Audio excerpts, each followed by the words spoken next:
detail there. That's the hydro, shows you some of the detail to the proposed extension. And then on the next slide, we've got images of the proposed townhouses. You can see some of the detailing proposed there, and there's a colour slide to follow that one. And then the next slide, that shows you the elevations of the care home building. And that might be it, yes. So we can go back to the slideshow, please. Sorry, the site plan. Thanks, Kieran.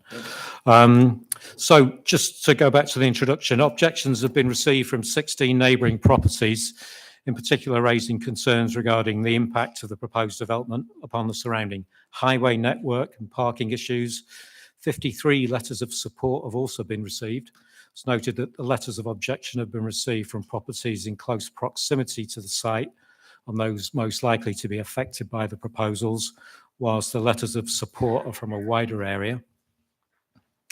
The principle of a mixed-use development on this brownfield site and in this sustainable location is considered to be acceptable.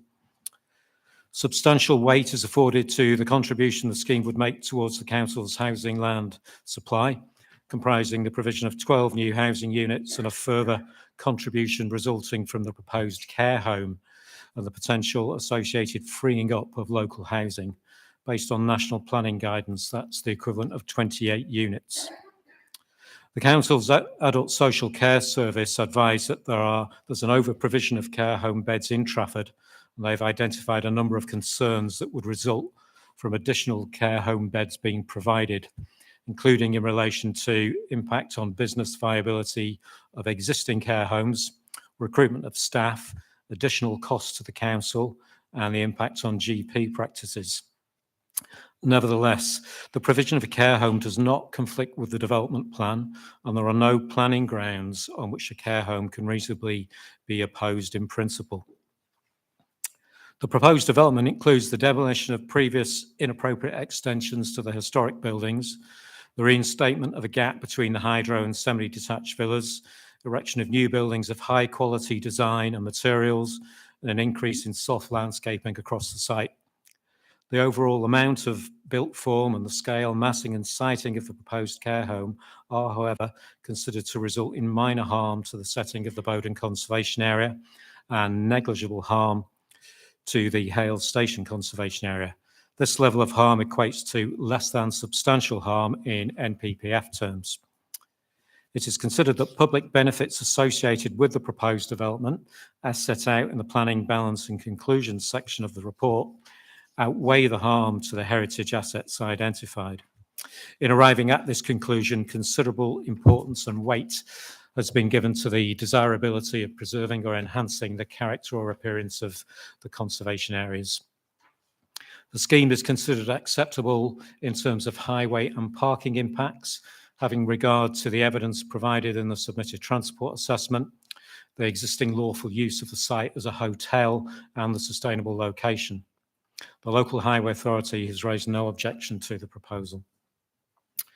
Financial contributions towards the provision of off-site affordable housing, healthcare, education, open space, play facilities and sports facilities would be secured by a Section 106 agreement in order to comply with relevant policies and to mitigate the impacts of the development.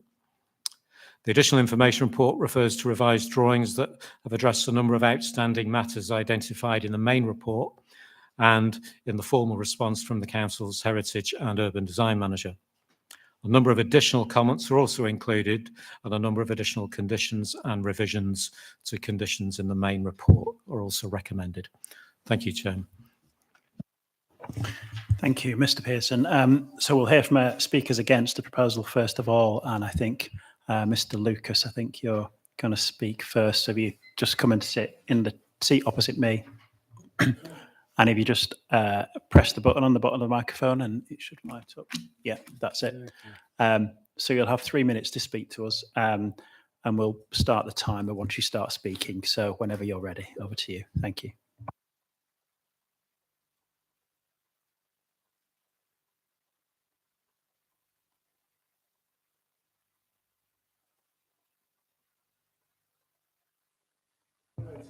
Sorry, Mr. Lucas. Sorry, I'm not sure the microphone's actually on, so.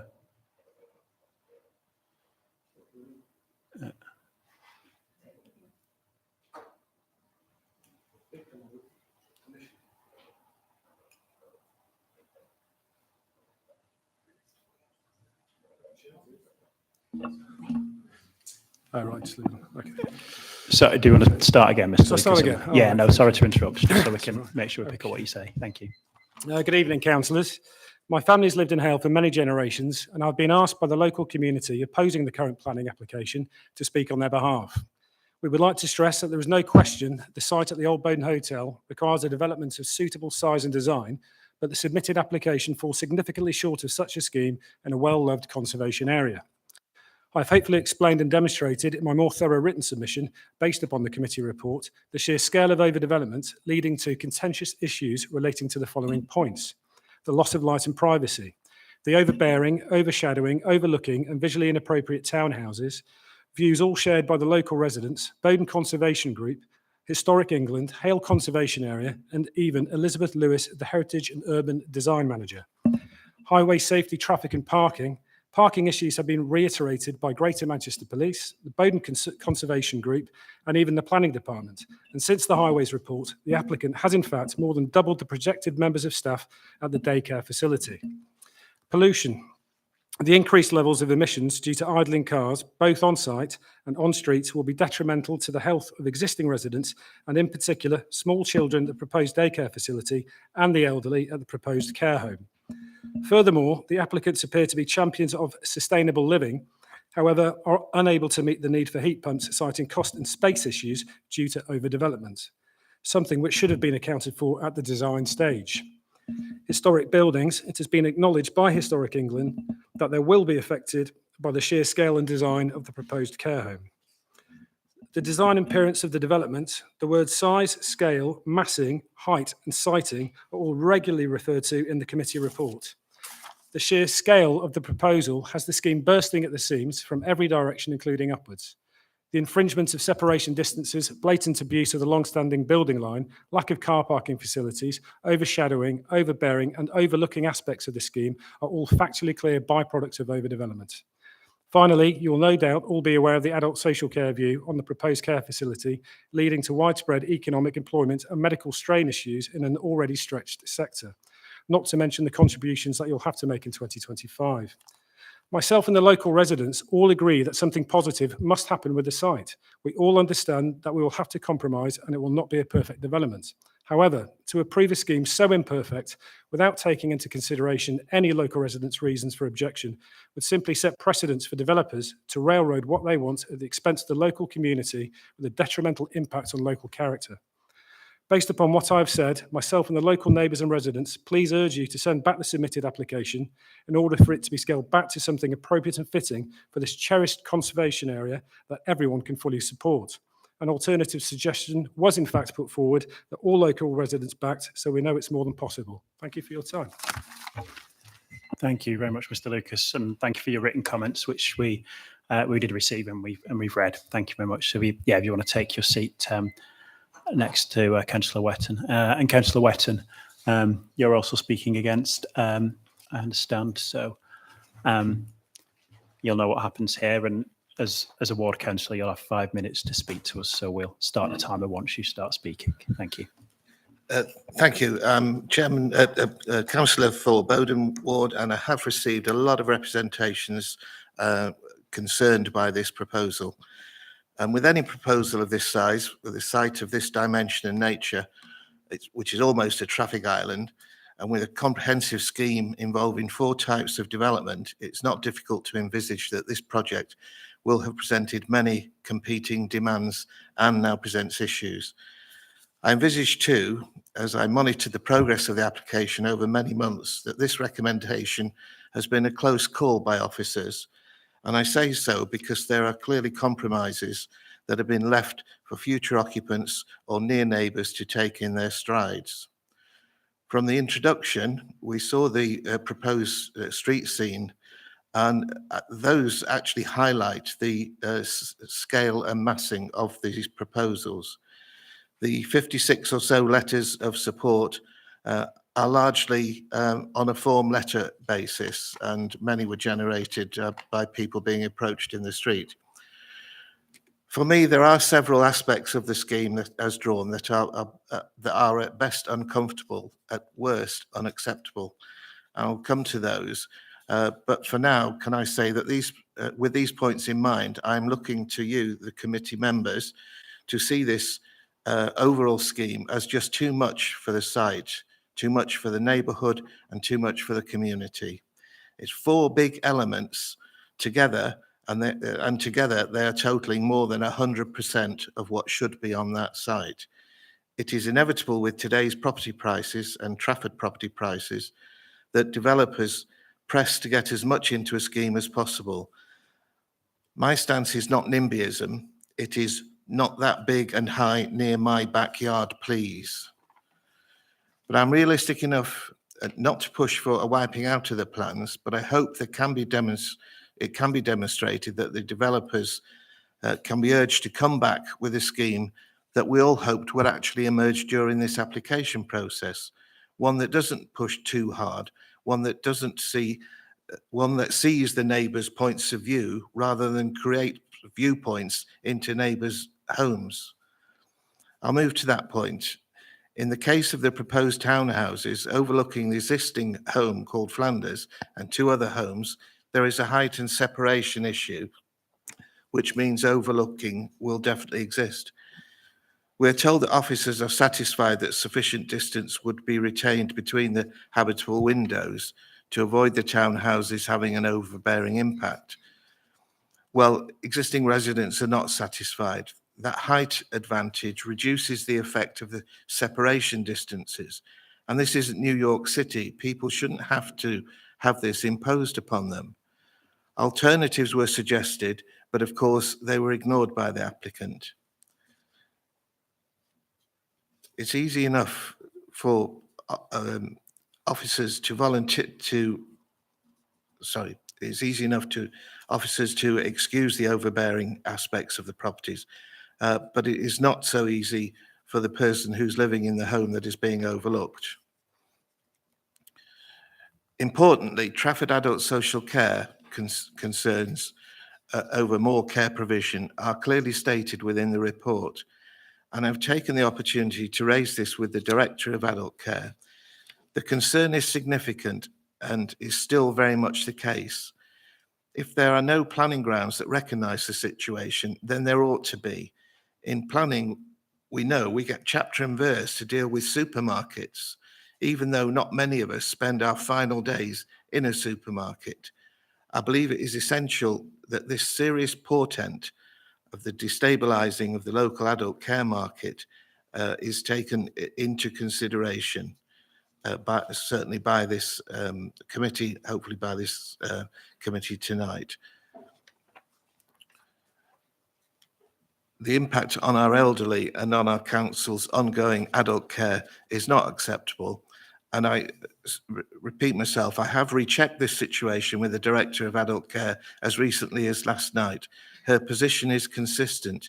An increase even on this scale will destabilise the local care provision to the detriment of the borough's elderly residents. Surely one arm of the council should be mindful of the needs of another vital arm of the same council. At para 228, only 2 adverse impacts are noted, mentioning, I'll just be very brief now if I may, Chairman, mentioning the conservation areas and some on-street parking. We know there are more adverse features than that. The overlooking, the size, the scale, and massing traffic too. These should not be ignored. The benefits listed at para 230 can likely all be achieved on a scaled back proposal, putting a more realistic array of features on this important site. I'll conclude at that point. Thank you for that extra Thank you, moment. Councillor Wetton. Thank you for coming to speak to us. We've got 2 speakers in favour of the application now. I think first we'll have Mr. Garner and Ms. Fairhurst. Are you both with us? So I understand you want to share the allotted 3 minutes. Do you want 3 minutes and then just swap when you're ready, or do you want 1.5 minutes each? I've got a minute. Council's got 2 minutes, if that's okay. That's okay. Well, we'll just do the timer for 3 minutes, and I think that should give us sufficient time. So we'll start the clock once you start speaking. Thank you.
Thank you, Ms Fairhurst. Mr Garner, thank you very much for coming this evening.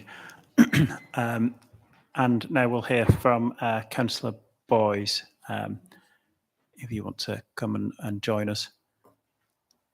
Councillor Boys, because you're not a councillor for the ward, I'll give you 3 minutes, please. Yeah, thank you. So we'll start the clock when you start speaking. Thank you. Thank you, Mr. Chairman, for allowing me the opportunity to speak. I've been aware of this building and this site for over 50 years, since it was there in July 1972 that I had my wedding reception, and over the years I've attended many functions there.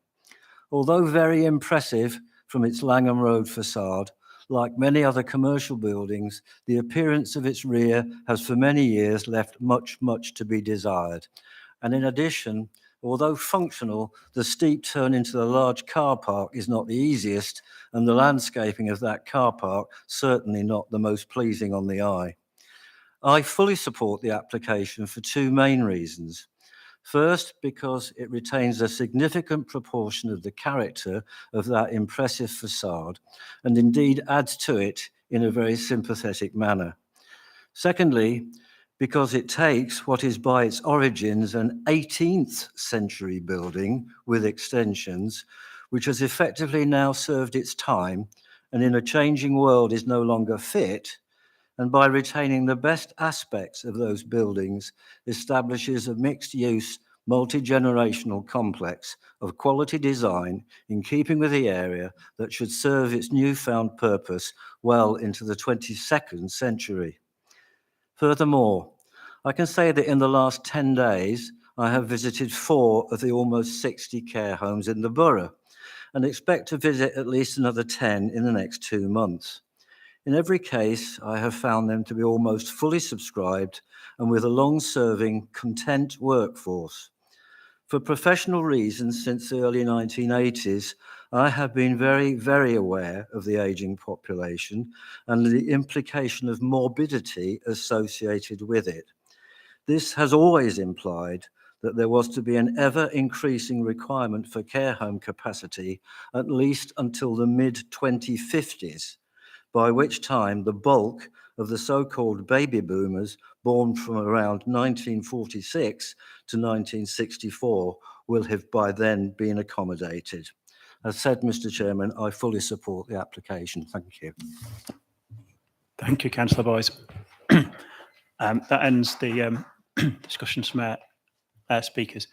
Okay, I've got 2 speakers. Just bear with me 1 moment.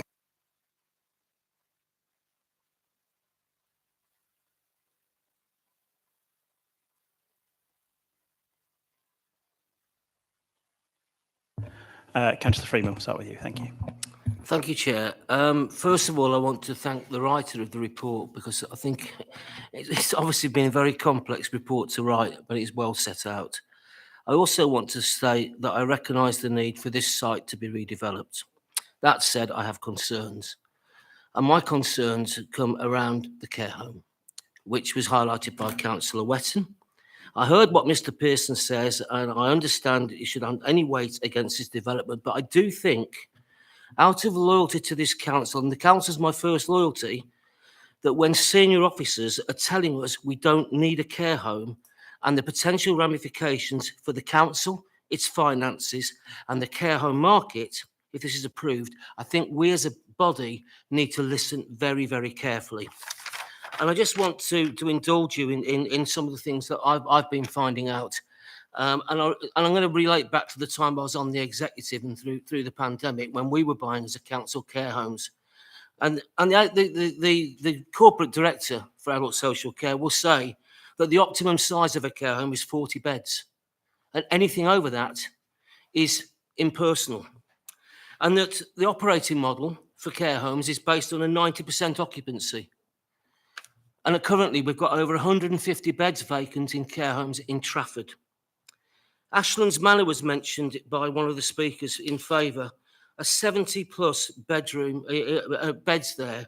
And I remember when the application was made for Ashlands Manor, we were told, oh yeah, when it was approved, we've got to have 70+ beds because that's when it's viable.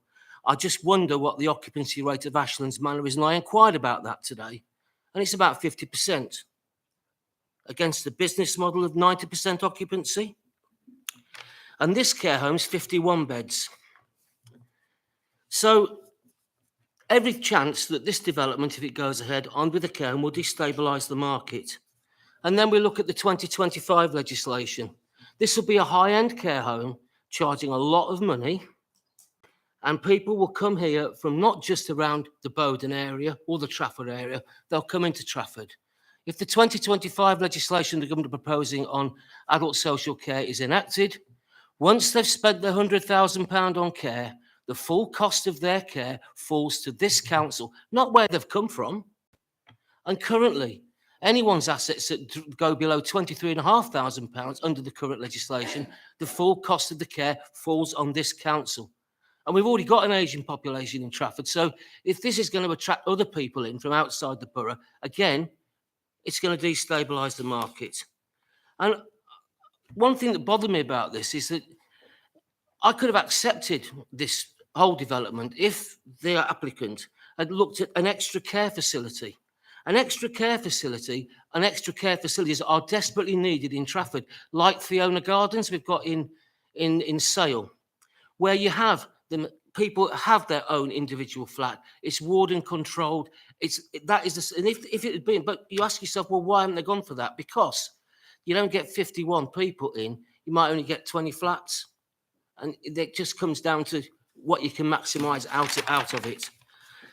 So we've had the objections there from adult social care. We've had the objections there from the GP, from the CCG. My understanding is, irrespective of who anyone's registered with a doctor, that if they go into a care home, all the patients in that care home come under one GP practice, and there's capacity problems right across this borough. I'm going to leave other aspects, Chair, up to others to bring in. But I think that is something that, irrespective of what Mr. Pearson has said, we as a committee need to think carefully about the possible ramifications for Trafford Council. Our biggest spend is adult social care. I'll leave it at that, Chair. Thank you. Okay, thank you, Councillor Freeman. Councillor Minnis. Thank you, Chair. I agree with a lot of what you said, Councillor Freeman.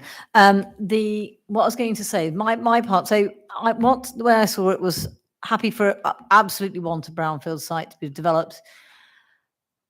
Glad to see housing on there. Don't need a care home. We don't need a care home. I think you've explained it at length, and we've got a number of people explaining at length. We don't need a care home. What I'd like to have seen is more housing, more homes. That's what I would have liked to see. Yes, they're not going to be affordable because it's Bowden, but I would have liked to see more homes, because that will actually help towards our housing supply problem, and will reduce what we build on the green belt. So that's what I would like to see. I've got a number of things. I'm glad that you said about the number of residents you should have in a care home. I have worked as a carer in my past, and I'll tell you now, 51 is too many to make it actually looking after people properly. I will also say that the nursery, I think, is rather large, 95 a place nursery. Again, it's the same sort of thing. I mean, I don't know how you're going to fit 95 children in there, the ratios, how many adults you're going to have needing to care for the 95. It's a lot. Again, I don't think it's a suitable size. I'd like to see that reduced. I'd like to see a different development. I don't have a problem with a nursery per se. I have a problem with the care home, and I'd like a smaller nursery and housing rather than a care home. I get it's not my choice. This is the application in front of me, and it's the application that I will look at and determine. I'll vote on its merits and thereafter. When we're told that it's not up for planning reason to say about the care home, the fact is we are weighing public benefit here with what detriment there is, and the detriment to the public is going to be problems with adult social care being, the council being saddled with it. That in my mind does fall into the negative, and the pros that having a care home there is not a positive. The land should be better used. So I'm happy to propose that we refuse this application. So I'd like to start the ball rolling with a refusal and see how the rest of you will go. Thank you. Okay, Councillor Minnis, we'll have some advice now from Ms Coley, because you made a lot of comments about what you'd like to see on the site. Well, that isn't the decision for us. It's Councillor Minnis, just a minute, please. You made a lot of comments about that, and we have to deal with the application that is before us, okay? So I hear your proposal to refuse. I think if we are minded to refuse, then we need reasons for refusal. And I don't think I heard any planning reasons for refusal in what you said. So I'll come to Ms Coley now. Thank you, Chairman. I understand that everybody in front of me in the planning committee is also a member of council. And as members of council, you will naturally be concerned about an impact on the adult social care. That's completely understandable. But you are also a planning committee, and a planning committee must make decisions on planning grounds. You cannot make them on grounds which are not planning grounds. And the 2 points on the care home in terms of need and in terms of its impact on the finances of the council are not planning reasons. That's been established by previous appeal decisions. If you try and refuse it on that, we will lose an appeal, and it will not be a good situation, and you'll end up with the care home anyway. So I really do. I understand your concerns. If you are concerned about this, then you have other means at your disposal as ward councillors and members of council to bring forward proposals, however you see fit, to assist adult social care. But this, unfortunately, is not the way to do it. If it was, then obviously we would be setting that out in the report. And you say you've heard from senior officers in adult social care that this is a problem. Please hear it from senior officers in the planning department that it isn't the role of planning to try and fix it. I'm sorry about that, but it simply isn't. So I really, really do advise very strongly against refusing the application on the grounds that there is no need for the care home. Thank you, Chairman. Thank you, Ms Coley. I know there's a gentleman at the back with his hand up, but as I explained at the start of the item on the applications, we can't hear from members of the public who are here once we've heard from our speakers. Okay, so the debate will just be among members of the committee. Councillor Chalkin, you want to speak? Thank you, Chair. There's some positives in this one. The design's quite good for a change. Quite like it. It's sympathetic to what's there, and there's a lot of thought that gone into it. And I think it's worth noting or worth acknowledging the work that both the applicant and the officers have done to try and bring an acceptable application to us. There's a lot of work that's clearly gone on, and there's a lot of willingness shown by the applicant to contribute to the local finances.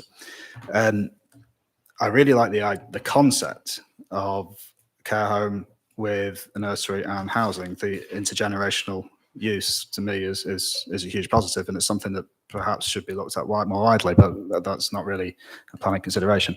Where I really struggle is on 2 points. One is the size of the proposed development.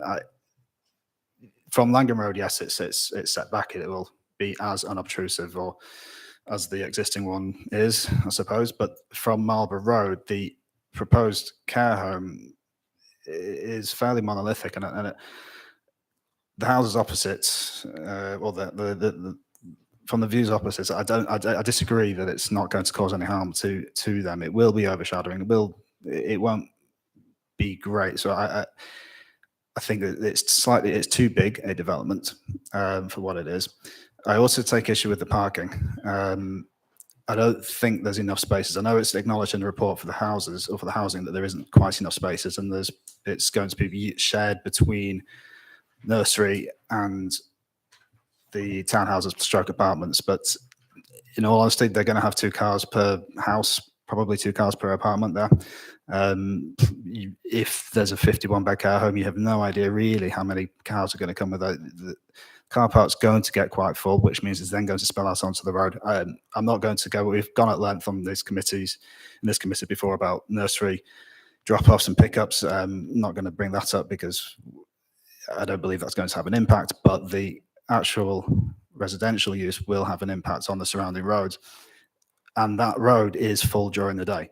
Altrincham Grammar users park on Marlborough Road. The prep school next door, they park on Marlborough Road throughout the day. It is full.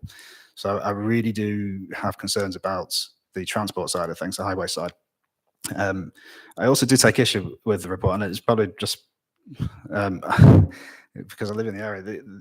It's not a sustainable location. Yes, there's bus routes, but they're very infrequent. Yes, it's close to Hale Station, but you've only got one train an hour that doesn't always run. It's within walking distance of Altrincham, but if you're visiting the care home with a family, or if you're an elderly person, you aren't going to be walking to Altrincham. So I take issue with the idea that it's sustainable.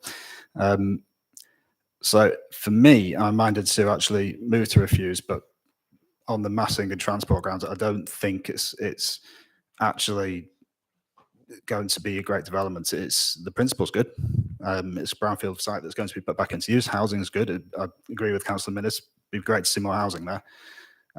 But I think it's too big. It's going to overshadow Marlborough Road, and it's going to affect the transport. So I would propose to refuse it on those grounds. Thank you, Councillor Chalkin. Councillor Walsh, you wanted to speak.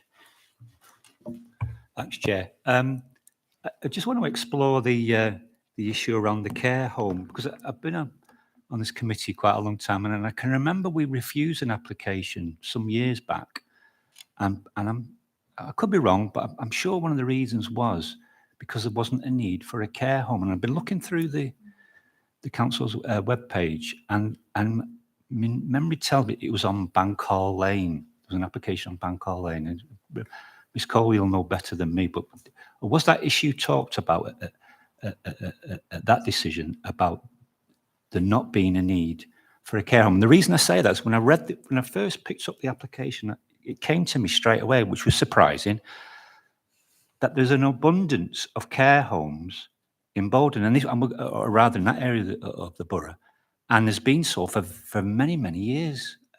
Certainly going back to that application, but I'd be interested in hearing what Ms. Cole has to say about that. Thank you.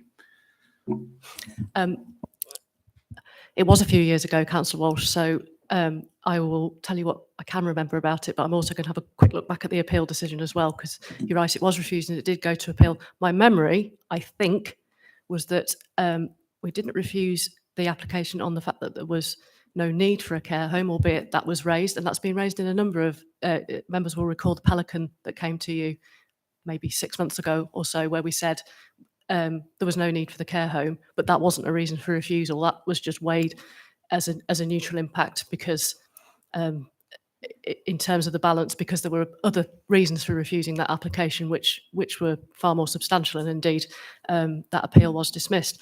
Bankhall Lane, I think, was refused on design and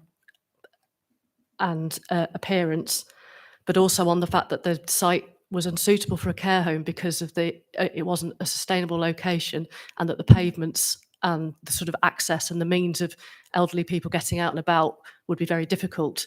And the inspector, if I recall correctly, supported that, but I don't think concluded on the wider point of whether there was a need or not. Again, there were other issues, and there have been other ones that have come forward where, again, we may not have supported the application overall, but the care home need was not a particular reason for refusal.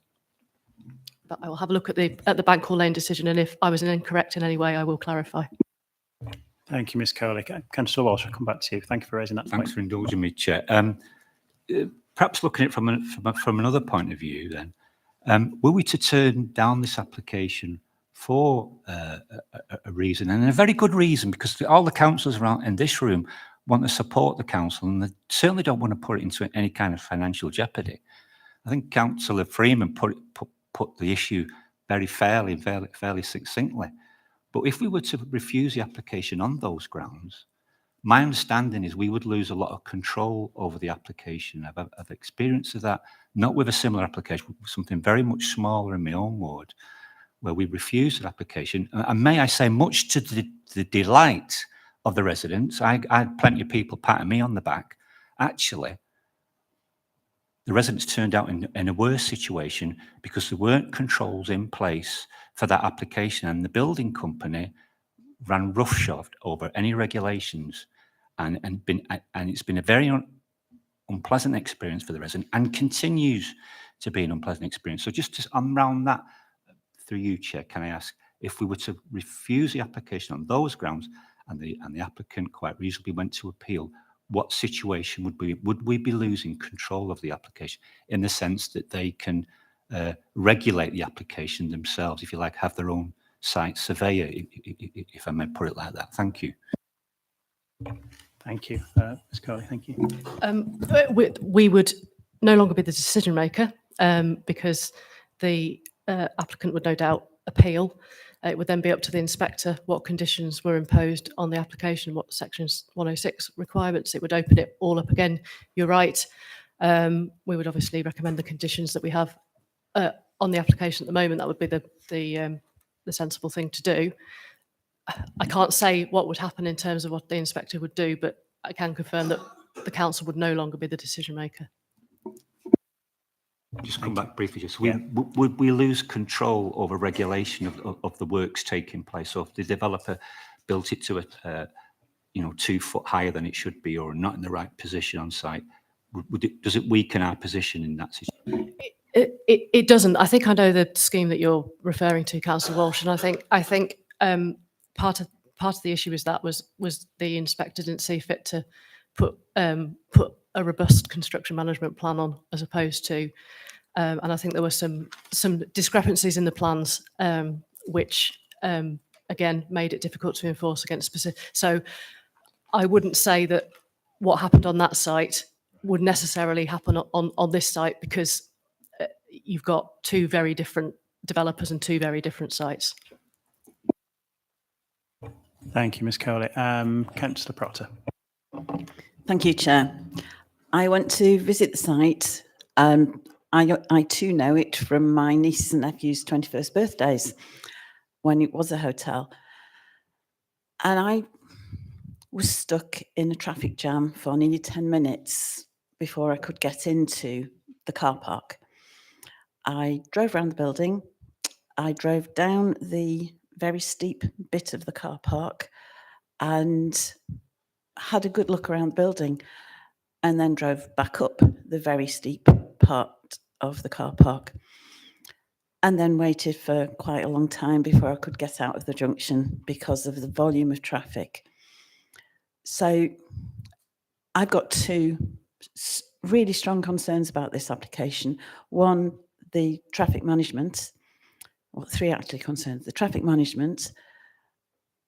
If it's difficult to get out, this was at 3 o'clock. If it was difficult to get in and out of the car park at 3 o'clock, how on earth will all those residents, all the members of staff, and all the people in either using the nursery or working for the nursery get in and out? So I've got an issue about that. I've got an issue about the parking spaces. There aren't sufficient for the number of people who are going to be working and living there, but also about the massing of the site. I think it's far too big, and there are going to be real issues of overlooking of neighbours. So in line with other councillors, I think I'm going to be voting against this. Thank you, Chair. Thank you, Councillor Proctor. Councillor Morgan. Thanks, Chair. I'm probably going to repeat, to be honest with you, a lot of the concerns that Councillor Proctor's raised. So I mean, I'm not to go back over the issue about social care, but I share the sentiments of Councillor Minnis and Councillor Freeman, but I don't think it's a planning reason to reject this. And there's a number of other items. I don't think it's probably an overdevelopment of the site. But there's two concerns I've got, which is one relates to parking and traffic, and I think you could probably put those concerns together. And a lot of people have mentioned the issues in the day, but actually, I mean, I know this site relatively well because I take my son to rugby tots on a Saturday morning, and there are times when there are no cars on Marlborough Road, but if there's a football game and a rugby game and a cricket game at Alty Boys, it's chaos. There's no parking at Alty Boys. So I think it's a strange site in that it can have quite a big generation of parking issues. And if there is then additional parking problems, I think that's definitely a concern, not just in the week, but also the weekend when you might have a greater number of people visiting. And then on height, the distance to the, which actually I think is effectively we're adding a bit of a floor, an additional floor onto the buildings which are on opposite Marlborough Road. We're adding additional properties opposite other properties that don't currently exist, and actually something which is it's the shorter distance to the road. Now it is a substantial site, but that all of those things combined together will have quite a significant impact, which is massing effectively. And then I think there's particular residential amenity issues on the Flanders, number 4 Marlborough Road site. I'm not sure how I'm going to vote yet. To be honest, I'm really interested in what other people have had to say. But I do have concerns. But I do also want to reiterate what Councillor Chalkin said. I do think there's a lot of positives about this, and it definitely is a massive improvement on the design. I don't think there's a problem on the impact on the conservation area, which some people have objected to. I actually think this is an improvement on the conservation area. But it is definitely traffic, parking issue and the massing issue, stroke residential amenity. Thank you. Thank you, Councillor Morgan. Any other members looking to speak? Yeah, we'll come to Mr. Pearson just to give some further advice on some of the points that have been made. Thank you. Thank you, Chairman. Yes, I just thought, bearing in mind the concern that's been expressed by members about a number of issues, it's just worth just kind of directing you to the report, just to point out a few issues. So concerns have been expressed about car parking. Now, in terms of the council's maximum car parking standards set out in SPD 3, just for clarity, the day nursery requires 18 car parking spaces. What's proposed are 14 spaces that are entirely dedicated to the day nursery, and then 7 spaces which will be dedicated to the day nursery whilst it is open. So that's 21 spaces, 3 more than the maximum parking standards require. In terms of the care home, SPD 3 requires or sets a maximum of 10 car parking spaces, and 21 parking spaces are proposed, so more than twice the maximum number of parking spaces. The townhouses, now SPD 3 there sets a maximum provision of 18 spaces. That's based on 3 spaces per house, and there are only 12 dedicated spaces for each of the townhouses. That said, of course, those 7 spaces which are not used when the day nursery is open would be available to those residents. I think it's also worth bearing in mind that since those standards were set back in, I think, 2012, and given what we consider to be a sustainable location, it would be a very rare occasion when we would insist on 3 parking spaces per house, you know, when we're trying to encourage people to leave their cars at home and use other forms of transport. So we feel that 2 spaces for each of the townhouses is reasonable. For the apartments, SPD would require 12 spaces, that's 2 for each of the apartments, and 9 are proposed. So a slight shortfall there, but again, bearing in mind the sustainable location of the site and those 7 spaces which are available when the day nursery's not open. So on the parking front, I think trying to put together or justify a reason for refusal on the inadequate car parking provision would be really quite difficult, bearing in mind our own standards and bearing in mind that those are maximum standards. In relation to the concern expressed about the general traffic on the surrounding roads and how easy or not it is to get in and out of the site, I mean, we have to bear in mind the fallback position here, which is that of the hotel. And you'll have no doubt seen in the report the information based on the trips to and from the site, and how that compares, the proposed development compares to the hotel. I mean, there's going to be fewer trips associated with the proposed development overall than there are with the existing if the hotel were used, you know, operated to capacity, which is what you have to do. That's the way we have to assess it. So there's no suggestion. very slight increase in trips in the peak AM and peak PM points. So, but we're talking about one car in the morning peak and two cars in the afternoon peak. So, it would be very difficult to justify a refusal based on those impacts as well. The other point, some members have expressed concern about residential amenity. I mean, again, when you look at the residential amenity section of the report, the scheme does, to all intents and purposes, comply with the council's guidelines on separation distances. Now, we note, of course, that there is a slight shortfall in relation to one relationship with the property known as Flanders across Marlborough Road. But we acknowledge, of course, that this site sits at a higher level than Flanders. But notwithstanding that, we think that those are guidelines, and we think that these relationships are acceptable. So I just wanted to make those points, make members aware of those points, bearing in mind the way the debate's gone this evening. Thank you. Thank you very much, Mr. Pearson. Any other members looking to speak? Councillor Welton.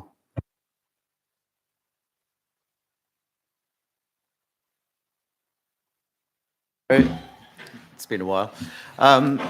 It's desperate. I think we all, for many reasons, really want to refuse this application, principally because of the impact on the care home market, as has been, very, has been attested to by fellow councillors on the other side of the room. And I'm listening hard, because I would like to join them in wanting to to protect the council's position in that basis. But I'm trying to look at the planning reasons that we've got for refusal. I thought, particularly the highways issues, because I mean, like a lot of people, I regularly travel past this. I particularly cycle along Langham Road, and I use the horrendous junction with Langham Road, Marlborough Road, and quite frankly, it's very frequently terrifying. And the idea of putting more traffic on there is quite horrendous. Particularly with the vehicles turning in and out. But of course, we have the issue that it is, as we've just had explained to us, it has been a hotel before, and it could be again. So those movements could come in anyway. I have turned to, as I sometimes do, I've turned to CrashMap, which is a service where you can see how many incidents that have been on a site. And actually, the roads along there haven't had a huge amount. There's nothing reported on Langham Road or Marlborough Road. There are several minor incidents from over a decade ago from the junction there, reported incidents, but nothing that would suggest that it's that site is a major cause of collisions on that site. So it would be very, very difficult to get that to stack up. If it went to appeal, that's very difficult. The only justification that we would seem to have, solid reason for disapproving this application would be the scale and massing, which is, and I think we need to decide as a committee that whether that is going to be sufficient to get this through, because I don't see any other genuine, much though I would like to see it, I don't see any other genuine planning reason for getting it through. And obviously we're looking at the financial viability of the council in the future. That can be affected by care homes, but also if we lose a planning appeal, that's going to cost a lot of money as well. So, we've got scales here. We have to find solid planning reasons, and, I will hope we can find them, but I've not heard them yet. Thank you. Thank you, Councillor Welton. I think what we need to bear in mind is that we're dealing with the application before us, and there's a presumption in favour of sustainable development. So our comments need to be addressed to that rather than what is the reason to refuse this. But I appreciate the objective, I think, in your comments, in that I think what I understood you were saying is that some of the reasons for refusing this application that have been advanced you don't actually agree with. But you think the massing probably is the only one which would be a valid reason for refusal. But I think we just need to be careful, if we could, in the way in which we address the application. So we're not looking for reasons to refuse. We are looking for, bearing in mind this is a tilted balance application, we're looking at whether the adverse impacts significantly outweigh the benefits. Okay, Councillor Bunting, did you want to speak? Yeah, we'll come to you next.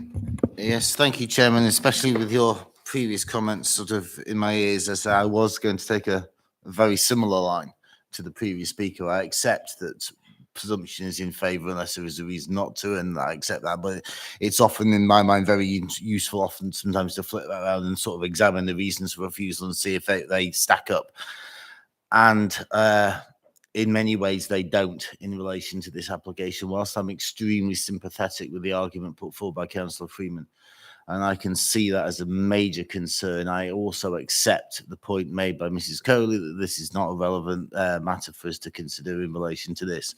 Yes, I accept also that there are many positives and there are many negatives to this one, especially the frontage to Marlborough, which I think is pretty awful, but unfortunately, that massing and that aesthetic effect is perhaps not sufficient to warrant a refusal in relation to this, especially when you take into account the other positives, although there are many other negatives also. Whilst I'm, and so it is perhaps one of those ones where you are looking at with very little enthusiasm, being given little or no option to vote in favour, although I'm certainly not in a mood to propose such. So with that said, unless someone has got something that I haven't thought of, and I've been through this quite carefully and I've visited the site and I've tried to look at all the concerns raised, I think it does meet with criteria that we have to operate within, no matter how many problems we may see for the future in relation to sites such as this. We are constricted and confined to dealing with that which we are tasked to deal with, i.e. the planning rules and the regulations. We, you know, the fact that you see other problems associated with it, the fact that you dislike it in many ways for various reasons is not something that we're able to take into account. And so although I think there are some aspects, I mean, yes, Councillor Chalkin pointed out the design is better than some, although in many ways that's not saying a great deal when it comes to this kind of site, you know. It is perhaps a small improvement on those which we've seen before, but then again, as we are also saying on many occasions, we have to deal with each site individually. Comparing it to others that we did or didn't like is not something that we can really do. So on this, I'm minded that we are perhaps edging towards voting in favour, but I'm certainly not interested in proposing anything. Thank you, Chairman. Okay, thank you, Councillor Bunting. So I know Councillor Minnis and Councillor Morgan, I think, wanted to speak again. I'm going to bring in Councillor Winstanley because he's not spoken on the item yet, and then I'll come to the other two. Thank you, Chair. I've deliberately not spoken until almost the end of the debate because when I read the report, when I went to see the site, the site needs something developing, and yet I could generate no enthusiasm for the scheme that's in front of us for all the reasons we've talked about already. There's the problems with traffic. I think there'll be generated problems with traffic, but the report deals with that in a fair amount of detail. The parking's not ideal. The report deals with that in a fair amount of detail. The massing of the care home, matter of opinion, I think it's borderline, whether it's overly massing or not. Should there be a care home there? Well, our own adult social care department says no, but we've been given very clear advice from the planning team that's not something we can take into account to refuse this. I've got to stress, I didn't look at it with any enthusiasm, but I didn't look for it specifically with a reason to refuse it. So I think on balance that I will be reluctantly voting for this because I can see no culmination of reasons which give sufficient planning grounds to refuse it. Thank you, Chair. Thank you, Councillor Winstanley. Councillor Minnis, I'll come back to you.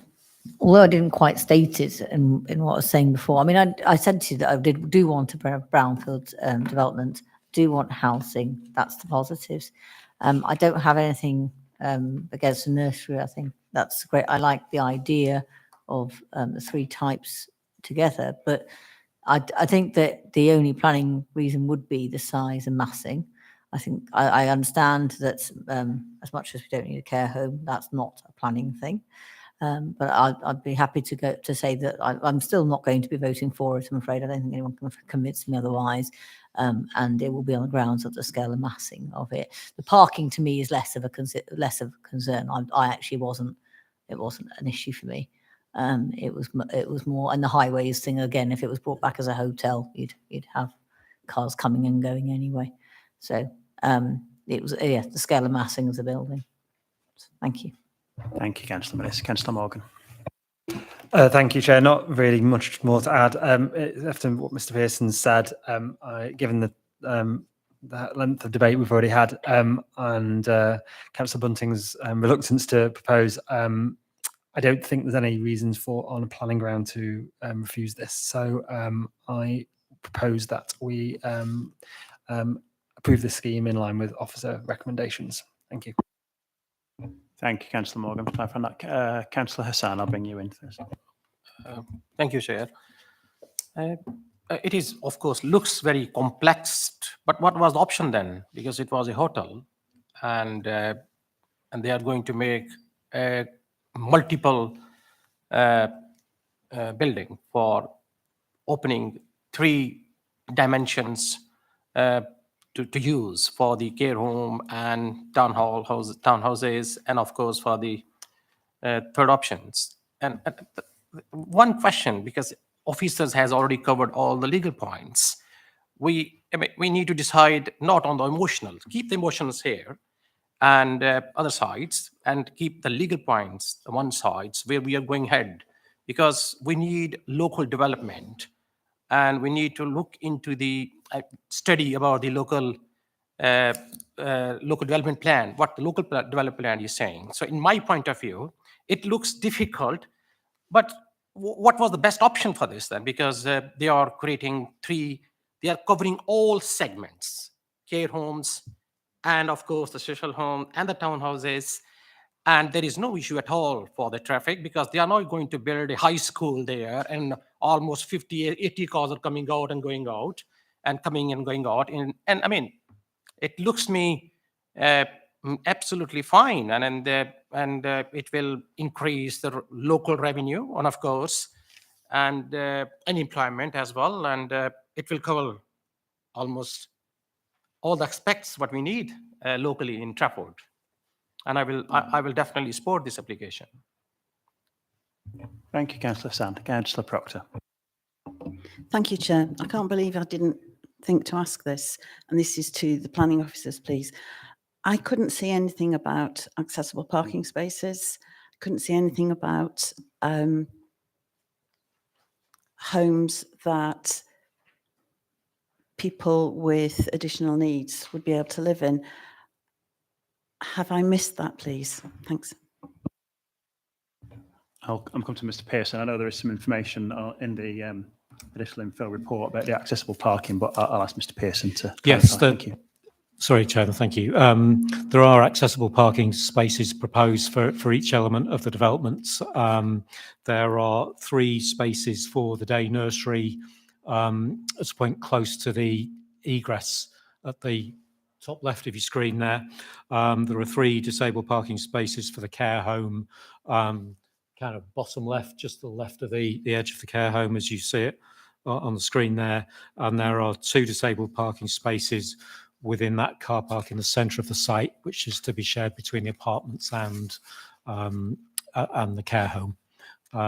So there is, and then in terms of the townhouses, there are no dedicated accessible parking spaces, but I think the arrangement of the parking spaces, I was discussing this with Ms. Hendren earlier, we feel that there's scope there for you know, for people in a wheelchair to be able to get in and out of those, out of their cars within that section of the site. So sorry, you mentioned accessible parking, and sorry, it was one other thing. Lifetime homes. Yeah.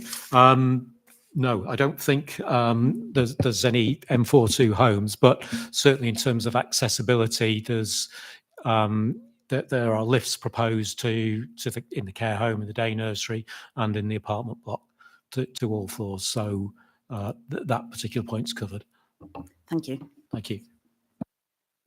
Thank you, Councillor. So, Councillor Walsh. Thanks, Chair. Just briefly, I think we've had a good debate on this. I'm going to be voting in favour of the application. Just to talk about that wedge between Langham Road and Marlborough Road, it's a very, very prominent site. And the Heritage Urban Design Manager, Heritage England, and some of the residents, Bowden Conservation Society, have expressed concerns about that design. That wedge is a very, very prominent location. I'm looking at the photo supplied by the developer, and I really don't think it enhances the area. And I don't think it's good enough for that area. But as the officers have said, they've read the contribution from our heritage people, and the benefits outweigh that concern. But I do think there's an argument there. Not enough, perhaps, to refuse the application, but it's such a prominent location. People see that as they go down that road. I'm sure many of us have been down that way many, many times. And you want the best possible design there. And I have to say, to be honest, I don't think that's the best, and I think that could have been so much better. But I'll be supporting the application, Chair. Thank you. Thank you, Councillor Walsh. Councillor Freeman, I'll come to you, and then I think we should probably move to the vote on the motions we've got. Thank you. Just to say, Chair, I started when I opened up by thanking the writer of the report, and I made some notes today before I even went into what I went into, and I actually concluded, I think our hands are tied on this.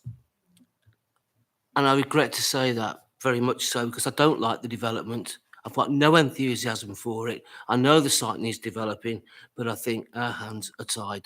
And in that case, I'm going to have to vote alongside the colleagues in favour of the application. Thank you, Councillor Freeman. So it has been moved and seconded that we refuse. Okay, sorry, I thought Councillor Chalking, I know you were happy to propose, and I think you were Councillor Minister. Does that remain? Yeah. It's, no. I think because Council Minister, when you proposed to refuse it, you didn't give planning grounds. So I said if we were to propose to refuse it, Massingham's transport, and then you came back and said, so I don't know. Yeah, so you can take that as second in the motion if you want. But no, I will second that. Morgan has proposed, and I will second. Sorry, Councillor Morgan, I thought was speaking broadly in favour of granting. So I did propose. You did propose that, and Councillor Hassan, you're seconding that. Okay, so we've got motions to refuse and to grant that both been moved and seconded. So I suspect this will be close. So I should probably just say something myself. Actually, I think. I think this is a really difficult one, and I'm not enthusiastic about the application at all, I have to say, mainly because of the care home, but I fully accept that's not a relevant planning consideration. And I know that members have raised some really valid concerns, some of which I agree with, some of which I don't. I think the design is okay, possibly bar the care home, which I think probably isn't in keeping. I don't think the heritage is really adversely affected. I think if anything, it's beneficial.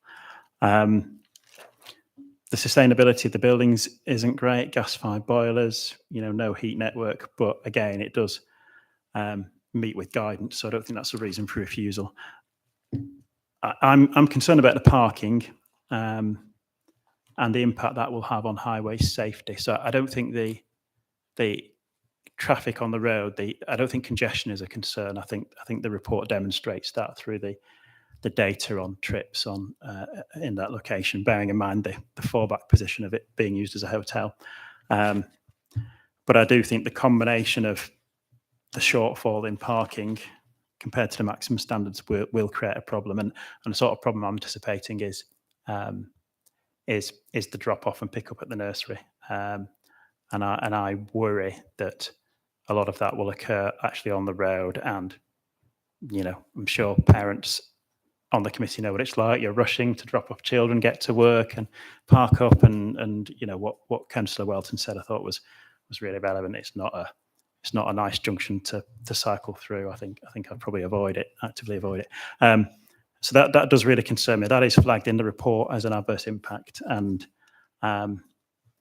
you know, it feels uncomfortable to me that we're saying there could be an impact on highway safety, but that isn't sufficient reason to refuse the application. But I think that's right, because I think, as other members have articulated, there are a lot of benefits to this scheme, and I don't think the reasons to refusal that we've heard, I don't think will carry much weight. I think the design on the whole is good. The residential amenity broadly complies with guidance.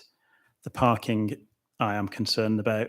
I was quite struck by what you said, Councillor Chalkin, that it's not actually a sustainable location. I suppose that impacts on the parking and the highway safety, possibly. The massing and the overlooking and the scale, I think we would need to articulate that better as a reason for refusal. I can see that it might be overdevelopment of the site. Standing in the car park and sort of looking at how many buildings were going to be there. But I think we would need to articulate that more clearly, and I'm not convinced that would be a reason for refusal. So that's where I am on the application. I reluctantly think that we should approve the officer recommendation to grant permission here. Those speakers who were minded to refuse, I don't know if you want to. So we do need to come up with the grounds for refusal. So I don't know those who were minded to refuse, if you want to clarify which of those you think are good reasons to refuse, and articulate those if possible. Thank you. Councillor Minnis. Yeah, happy to say. For me, it was the scale massing. I think the overlooking loss of amenity to neighbouring residents is where I would go with. For me, it wasn't the parking. And I know that the highways thing, it could be a hotel if it was a viable business. So, but yes, it was a scale massing and overlooking. What's the harm, councillor? The harm is, well, it's there's too much on the site. It's an overdevelopment on the site. Harm is to the residents. The overlooking is a loss of amenity to the residents nearby. From scale and massing, but it meets the guidelines. Is it an impact on the street scene, design, heritage? What is it about the scale and massing which makes it harmful? We can't just say scale and massing. It's not enough. I understand what you're saying. I'd say that it's not in keeping with what is in the area. I'd say it's out of keeping. The scale of it and massing of it is out of keeping of the area. I don't think it fits at all. Okay. So again, is the harm to the street scene, is the harm to the conservation area? What is the harm to? If it's not in keeping, what is the harm? Something can be not in keeping but not harmful. Do you see what I mean? Scene and the street scene. And it's very important. Do you think there is harm to the conservation area? This is really important in the balance. Chair, can I just do you want to? come in? Can I help? More than significant harm to the heritage of the area. I think that was quite clear in the representations we've seen. I think that's what Councillor Minnis is getting at. It's out of keeping with the area, and it's harming the conservation, harming the Bowden conservation area because it's overdeveloped, particularly that care home on that wedge I alluded to earlier. I think that's reasonable, Chair. Okay. Sorry. That's fine. Yes. Is that okay? Sorry. Yeah. I didn't know exactly how to word it. I don't wish to push the point, but if we are refusing on something like scale and massing, when you have a heritage asset, you have to be absolutely clear whether you think there is harm to that heritage asset or not. And if you think there is, then that's fine. But we need to know that. Sorry. Thank you. Thank you. Thank you, Councillor Minnis. Councillor Chalkin, do you want to add anything to that? Thank you. No, I don't want to add anything to that. I think the harm to the street scene and the damage to the conservation area is where I would second the proposal. Okay, I'm grateful, Councillor. So I think we've got a reason for refusal, and we'll vote on the motion to refuse first, which has been moved on seconded. So this is the motion to refuse planning permission against the officer recommendation. So all those members in favour of refusal, please. Okay, and all those against refusal, please.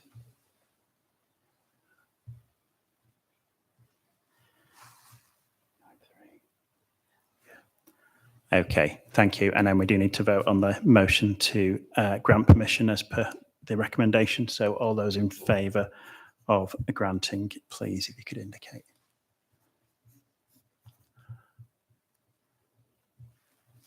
Okay, and all those against grant, if you could indicate, please. Okay, so that motion is carried and planning permission is granted, subject to the Chair, section 106 can I just agreement. take a comfort break before we move on? Yeah, okay. What else? What I'm going to suggest is it's coming up to 8 o'clock. So I'm going to suggest we perhaps take a 5-minute comfort break, stretch our legs, and then hopefully we'll move on more quickly on the other items. Thank you.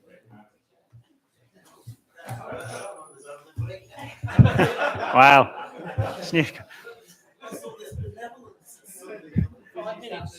Back at 5 to 8, please.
Okay, thank you, councillors. We'll restart. We've got other items to get through on the agenda, so we'll turn next to application 106156, which is the land at Trafford Park Road on page 1 of your bundle, and we'll have an introduction from Ms. Coley. Thank you. Thank you, Chairman. This full planning application seeks planning permission for the creation of a waste handling facility on a cleared brownfield site within the industrial area of Trafford Park. The applicant has detailed that the site would be operated by a private company and would not be open to the general public. It would predominantly operate as a commercial and industrial waste transfer station with treatment primarily for the receipt of inert and municipal trade wastes from the operator's in-house waste collection services to local businesses and commerce. Relevant core strategy and Greater Manchester Joint Waste Development Plan policy identifies the Trafford Park area as suitable for this type of use. The principle of the proposed development is therefore considered acceptable. The applicant has already obtained an environmental permit from the Environment Agency for the proposed operations of the waste transfer station. 22 letters of objection have been received from residents or businesses within Trafford, of which 3 are from businesses within Trafford Park. A large number of the representations received raised concerns about the impact of the proposal on a neighbouring cafe, which is opened opposite the site under permitted development rights. The primary function of Trafford Park is to provide employment uses, largely relating to industrial storage and distribution, offices and waste management services. It is protected for these purposes. The presence of this neighbouring cafe and bar should therefore not unduly restrict or compromise the uses permitted on the application site. The Council's Environmental Protection Service, the Local Highway Authority and the Greater Manchester Minerals and Waste Unit have commented on the application and raised no objections. The creation of the proposed waste transfer station on this site off Trafford Park Road within the core industrial area of Trafford Park will contribute to local and national waste recycling targets, whilst also bringing a vacant brownfield site back into active use. The applicant has identified that the proposal will result in the creation of 20 full-time jobs. The proposed development is considered to be acceptable in terms of its design and appearance and is reflective of the industrial nature of Trafford Park. It is also considered that improvements to the front boundary treatment will have a positive impact on the existing street scene. The development would operate strict turnaround times for any waste, which could give rise to odours to ensure that there would be a low risk of odour nuisance. It is therefore recommended that the application is approved, subject to the conditions set out in the report. Thank you, Chair. Thank you, Ms. Coley. Is Mr. Oliver with us? Mr. Oliver, thank you for your patience while we dealt with the last item. If you, take a seat opposite me and just press the button to make sure the red light comes on. Yeah, that's great. So you'll have 3 minutes to speak to us, Mr. Oliver. We'll start the time once you start talking. Here on behalf of GV and Six Trees, located directly opposite the proposed waste site on the roundabout. GV is a third-generation family-run engineering company operating there since 1986, with strong links to Trafford Park for service and repair of machinery to local businesses. Six Trees is a part of our company, GVE, and was developed over the last 5 years, and we opened on the 1st of May 2020. Six Trees is a bar, restaurant and music venue with a 300 square metre decked area at the front of the building, facing directly onto the roundabout and the proposed waste site. A decision to open Six Trees was in response to the development of Trafford Park, the construction of the new Metrolink and the closure of both the Trafford Park Hotel and the Village Pub, meaning there was no areas for respite and networking among the Trafford Park community. We have, since we've opened the doors, have fast become that space for community where colleagues can meet for lunch, work in a calm, relaxing, somewhat beautiful setting, and we've received high praise as an oasis in the industrial setting and just what the area needed. Throughout the process, we've worked alongside Trafford Council and Environmental Health and the police to try and deliver some of the core development goals, creating many new jobs, regenerating local amenities. And during the process, we've been granted not one but 2 premises license on the current location, solidifying the important part to the current Trafford Park community. My understanding is that the application seeks to build a commercial and household waste site in small amounts directly in front of and outside our restaurant dining space. I've got some pictures showing the view from the site, if you're allowed to see them, showing the close proximity. Operations will be daily with a constant flow of trucks, expected to be 50 or more movements a day. My major concern is in regards to increasing heavy vehicle traffic to the area, particularly outside a licensed premises. This has also been flagged as a concern when speaking to John Lloyd from the Trafford Licensing Police. The turning into the premises off the roundabout is not acceptable from the roundabout for a safe right turn. It used to be the exit point for a one-way system from the original site, and will leave drivers the option of approaching from the roundabout of a dangerous U-turn or driving into the park and looking for a space to turn heavy goods vehicles around. By nature of the site, it's also going to produce consistent noise nuisance through daily operations, offensive odours and dust. I know there is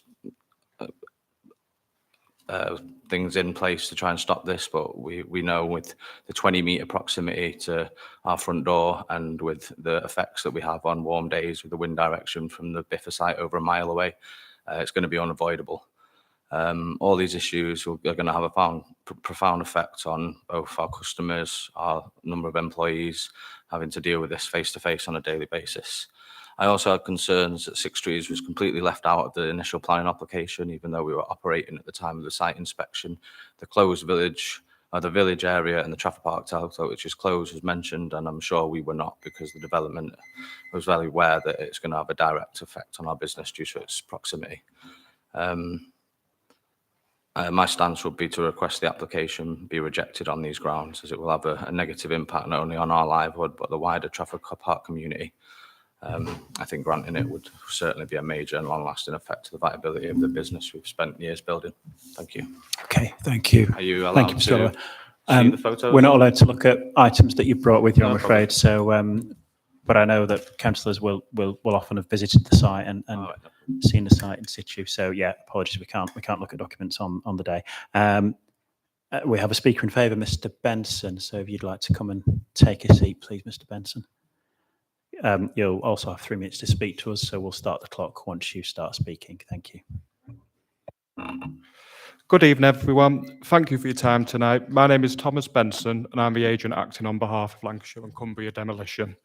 I would wish to summarise the key issues and underline how the site may be effectively integrated with the surrounding area and how environmental matters will be controlled. The site already benefits from an environmental permit which has been issued by the Environment Agency following a lengthy process of review by the regulator. Details of the relevant permitting documents, such as the environmental management system, have been provided to Trafford Council. Following the submission of numerous environmental assessments and statements as part of the application process, Trafford Council have confirmed that the relevant consultees and specialists are satisfied that the proposed development will not result in unwanted noise, dust or odour emissions due to the relevant controls and mitigation to be put in place. A list of waste types has been provided to Trafford Council, which confirms that the vast majority of incoming wastes will comprise inert construction and demolition wastes, rather than municipal black bag wastes. No hazardous waste is to be accepted at the site. Short turnaround times and limited quantities of on-site waste will also control the risk of odour from any residual municipal wastes. This is limited to 72 hours from receipt of the waste prior to it leaving the site, which will limit any impacts. The proposed development lies within a very busy area with a long industrial heritage. Considering the scale of the proposals, these will not be out of character with the surrounding area. Indeed, there are numerous waste-related sites within Trafford Park, including Biffa at Trafford Wharf Road and Veolia, located off Nash Road to the west. It should also be noted that the proposals accord with national and local planning policies, as demonstrated within the planning statement and the committee report. The site is also allocated for waste management within the waste plan. With respect to the previous speaker, I do understand the concerns. However, it has been demonstrated that the proposals have a negligible impact. As stated previously, the bar is an ancillary use to the wider industrial estate and should not prejudice employment creation within the core industrial area. Thank you for your time. Thank you very much, Mr. Benson, for speaking to us. I'll look for members now who would like to start the debate on this item. Before I maybe come to the first member, Ms. Hendren, I wonder if Mr. Oliver mentioned the access to the site and concerns about it being very close to the roundabout, and I wonder if you could give us any advice on to the extent to which that was assessed as part of this application. Thank you. Yes, there is an existing neighbouring business, which is an HGV sales business, and sightlines, visibility displays and vehicle tracking were also provided. And it demonstrated that HGVs can turn in and out of there. And the collision history for the site doesn't highlight a road safety concern, either existing or emerging for that particular location, and certainly nothing that would be associated with that particular access. Thank you very much. That is very helpful. Any members looking to start the debate? Councillor Welton. Thank you, Chair. Yeah, I can very much understand the concerns of Six Trees Kitchen Bar. When you've developed a business like this and with some outdoor seating space particularly, and somebody's going to be proposing a waste site just across the road, I can understand why that would be, very concerning. And we have a waste site in Altrincham, for example, that's of a similar nature, and we do have problems with that site. It's located very close to some residential areas, and I'm familiar with the problems that can come from these sites. Having said that, I don't see. I think the report sets out quite clearly that there aren't any planning issues that that you can look at. The pollution is potentially problematic, but it doesn't give us a planning reason to turn this down. And any issues with the site are really for the Environment Agency to deal with, as we do in Altrincham with the site. We frequently have to, we've frequently had to get the Environment Agency to get the site to be run properly. Hopefully that wouldn't be the case in this site, because it will be run properly from the start and follow all the procedures and things like that. But that is their responsibility. I don't see that there's any planning reasons to turn this down, and I would be happy to propose that we accept this as the recommendation to approve. Thank you. Thank you, Councillor Welton. Councillor Akinola. I just wanted to ask a quick question. Was there any assessment regarding noise? Because I couldn't see anything in the report other than ITV bringing it up as an issue. I believe so, Councillor, just bear with me. There was, yes, the applicant submitted a noise assessment with the application. Then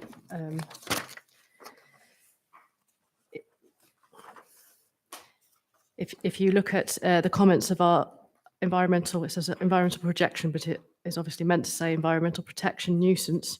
They have no objections, and they accept the position that the control of these impacts will fall to the Environment Agency through their permit conditions, which should not duplicate planning, be duplicated by planning conditions in this instance.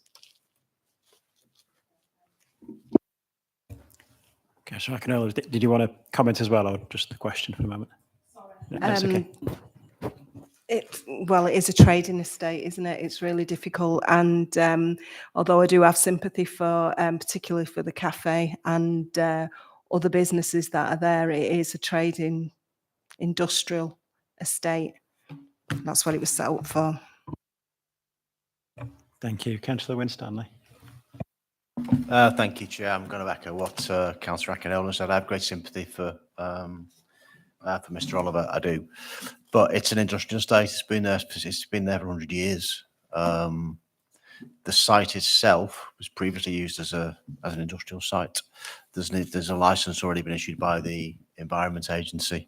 My one concern was when I went to visit the site was, as was raised in the what Mr. Oliver said about the way the HGV isn't getting to the site, but that's been amply answered by the highways team over here.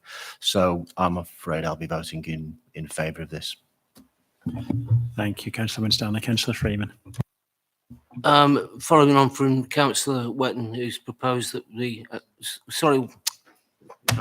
well, okay, Mike, it's easy done. Following on, I will second the proposal that we accept the officer recommendation. Okay, thank you, Councillor Freeman. Any other members looking to speak? Councillor Proctor. I just want to move to vote, please.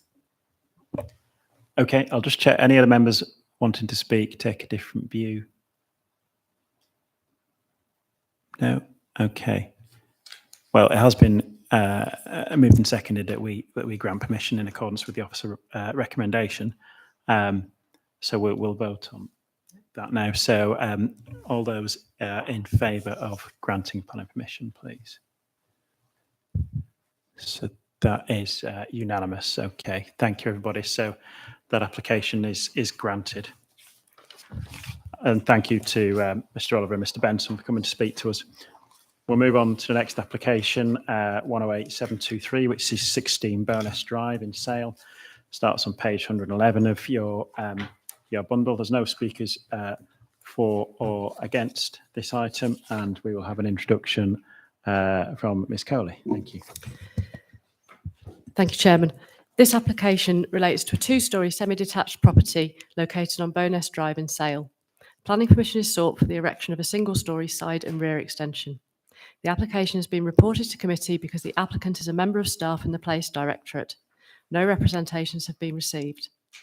It is considered that the proposed extension is acceptable in terms of design and visual amenity and would not have an unacceptable impact on the residential amenity of neighbouring dwellings. As such, it is considered that the proposed development would be in accordance with Policy L7 of the Core Strategy and guidance in the NPPF, and the application is therefore recommended for approval, subject to conditions. Thank you. Thank you, Ms. Coley. Any members looking to speak on this item? Councillor Freeman. Yes, Chair, just to move it to a vote. And I propose that we accept the officer recommendation. Thank you, Councillor Freeman. Councillor Bunting, you're seconding that? Yeah. Yes, sir. Yes, sir. It's another item of agreement between Councillor Freeman and Councillor Bunting. So, no, I do agree. I think the report is comprehensive, and I can't see any issue with it. Any other members looking to speak on this item? No. Okay, it has been moved and seconded that we grant permission as per the recommendation. So all those in favour of granting, if you could indicate, please. Thank you very much. So that is unanimous as well. So that application is granted. Thank you. So we'll move on now to item number 7, which is the Article 18 consultation from Cheshire East Council relating to the proposed motorway service area. And we will start with an introduction from Mr. Pearson. Thank you. Thank you, Chairman. As you say, it's a consultation from Cheshire East under the Town and Country Planning Development Management Procedure Order in relation to a planning application that they've received for the erection of a motorway service area. The site's located entirely within the administrative area of Cheshire East and adjacent to the M56 motorway between junctions 7 and 8. The site and its surroundings are within the Greenbelt. The proposed development comprises an amenity building with farm shop and kitchen, a 100-bedroom hotel, a fuel barn filling station, 655 car parking spaces, 58 HGV spaces, plus spaces for coaches and caravans, motorhomes, cycles and motorcycle parking, and other associated works. All existing buildings on the site are to be demolished with the exception of the existing farmhouse, which will be retained for operational purposes for the motorway service area. The proposal's inappropriate development in the Greenbelt and should only be approved if very special circumstances exist which outweigh the potential harm to the Greenbelt by reason of inappropriateness and any other harm resulting from the proposal. In support of the application, the applicant considers the proposal would result in relatively limited harm to openness and that very special circumstances exist in that there's a need for a motorway service area in this location, having regard to Department of Transport guidance on the distance between roadside facilities. Whether or not this need amounts to very special circumstances that clearly outweigh the harm to the Greenbelt is a matter for Cheshire East Council, given that the application site lies entirely within their administrative area. The proposed development includes town centre uses, retail, leisure and hotel, and as such must be subject to sequential tests and impact tests. It's considered that the applicant has satisfied both the sequential test and the impact assessment as required by national policy and has demonstrated that the proposals would not have a significant adverse impact on the vitality and viability of Altrincham and other centres in Trafford. It's considered that the proposals would result in harm to the landscape and heritage assets, specifically Watch Hill Scheduled Ancient Monument, However, this harm could be adequately mitigated by additional tree planting on the northern side of the application site. And so our recommendation includes the inclusion of a condition to that effect. The additional information report includes comments from Councillor Jerome regarding the potential impacts on Altrincham, Hale and Bowden, and an amendment to the recommended condition relating to the retail floor space to cap the amount of retail and leisure floor space and to limit the amount of comparison goods floor space. Thank you, Chairman. Thank you, Mr. Pearson. No speakers on this item, so any members looking to speak? Councillor Chalkin. Apologies to members in advance, but I do actually object to this. I'm a bit, I mean, this is way out of my knowledge area, and so I'm looking for guidance on this, but I take issue with the idea that there aren't enough service stations for starters. There's Lim not that far down the road. There's the Airport City, the next junction up. So I take issue that that's going to be special circumstances. My biggest problem, aside from the damage to the green belt, which I know can be mitigated, and I do know who the applicant is, as I'm sure most of us do, and I know that they have a track record of developing nice service stations. So, you know, I'm sure they'll do a good job there. But my biggest problem is the traffic on the M56 and the A556. And again, this is probably strays way out of our bounds here, out of our remit, but that motorway leading up to the Bowden Junction is currently being upgraded to a smart motorway network to deal with traffic. It is going to be, it isn't going to work because the problem there is HGVs going up a hill, which slows everything down and causes a massive backlash down to the airport. That adding this to that, is that a wise decision? Is that something we should be considering? Because that then has knock-on effects everywhere else in the surrounding area. My other problem, and okay, this is a short-term problem, is that HS2 is coming, junction, whatever it is at the airport, I can never remember the number, that's going to disappear for probably 6 or 7 years. You know, that's, while it gets rejigged, the traffic is going to then be diverted down here, down the F556 and that Bowden Junction. So, you know, I don't, again, I'm more voicing my concerns here, and I don't really know where Trafford sits in its ability to raise any of those, but I think it's worth talking about. So. Fantastic. Thank you, Councillor Chalkin, for raising those matters. Councillor Welton, I'll come to you. Thank you. Thank you, Chair. Yeah, I can't support this recommendation. I mean, I understand what it says about the final decision being a matter for Cheshire East, but I have written that I feel it's a cop-out. Maybe a weak is a better word to use, not to give a view from Trafford's perspective. I don't see why we can't say that there's no special circumstance for building an MSA on the Greenbelt at this point. Why can't we make that representation and at least point it out from our point of view? I mean, for the motorist, it will be nice to have, but it's far from an essential addition to the facilities available in the region, which are all available within a short distance for those who really need them. And the M56 is not a long motorway. It's not the M6. It's not the M5. With people traveling hundreds of miles on it. It's a motorway you join for a bit, and even if you drive along the whole of it, it's only an hour. It's only an hour long. What it will be is the opportunity to place a huge out-of-town farm shop with free parking close to a major wealthy population centre. And for me, it's a license to print money. It'll be a major generator of additional car journeys in our borough, and will directly compete with many of our local retailers, whether it's the market in Altrincham, shops like Booths in Hale Barnes, or rural businesses like the Little Heath Farm Shop in Dunham Massey. And I fully agree with the objections submitted by the Bowden Conservation Society that Westmoreland cannot be treated as a regular MSA, given its enhanced retail offer, and that its retail response is flawed, and that Westmoreland's own retail response is flawed, given that it fails to compare like with like. The project does come with welcome green trimmings, okay, and it will generate some jobs, though others may be lost elsewhere. However, this will not compensate for the loss of green belt to consumerism and the impact that it will have on our worsening climate and biodiversity emergencies.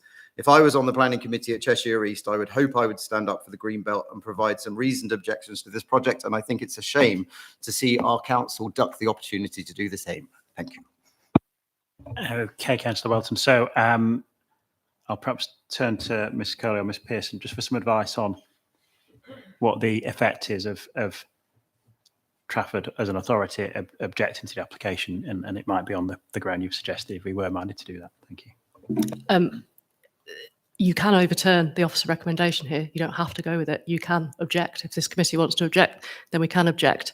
We would need to write to Cheshire East before their planning committee, which is taking place next week, and set out our objection. They don't have to take any notice of us, but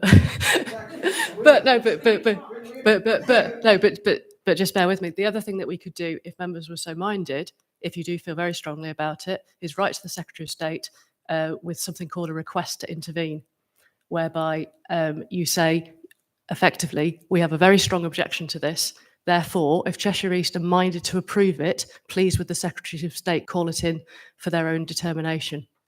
So effectively take that decision out of Cheshire East's hands. However, that would then lead to something called a call-in inquiry. And we, having raised that objection, would then be expected to go and justify that objection at that inquiry. So so you need to be confident that you think we could justify that objection, because dragging something into a call-in inquiry, if it's not justified, again, this is something that could lead to costs. Yes. So we need to be very sure if you want to take that particular request to intervene. Of course, the Secretary of State might say, "Thanks, Trafford, we've heard you, but no, we're not going to intervene."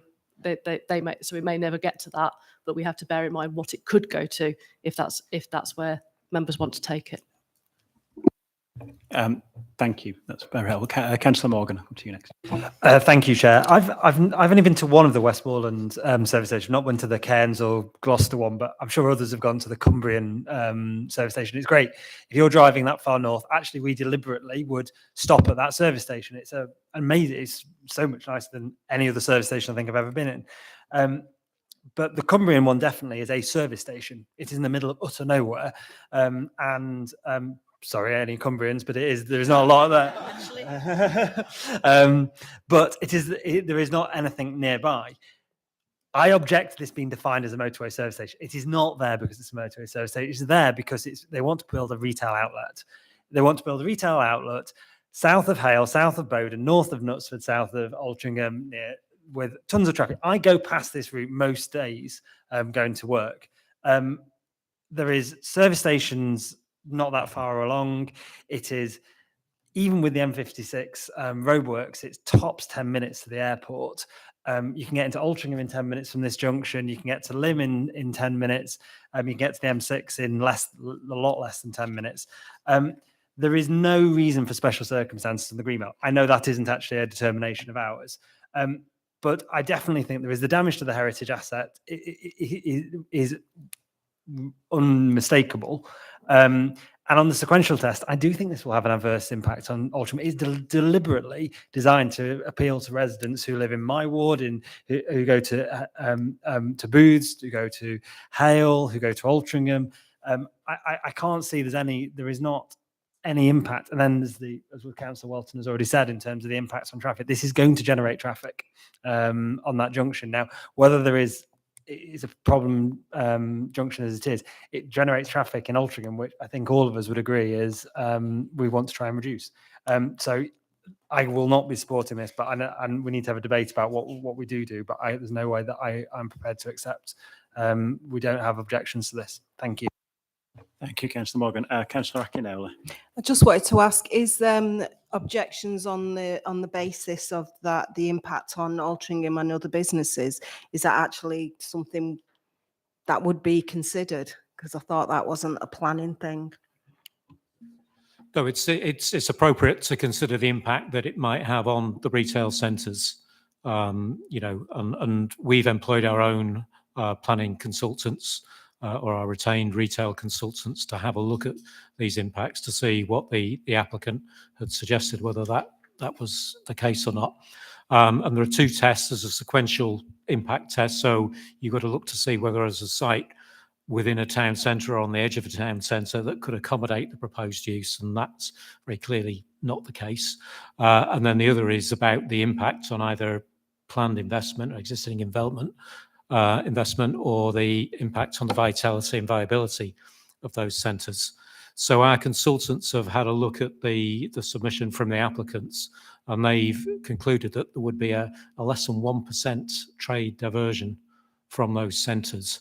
So, and the test that we have to look at is significant adverse impact on those centres. So, there's no reasonable way you could say that that's a loss of less than 1% trade from those centres equated to a significant adverse impact.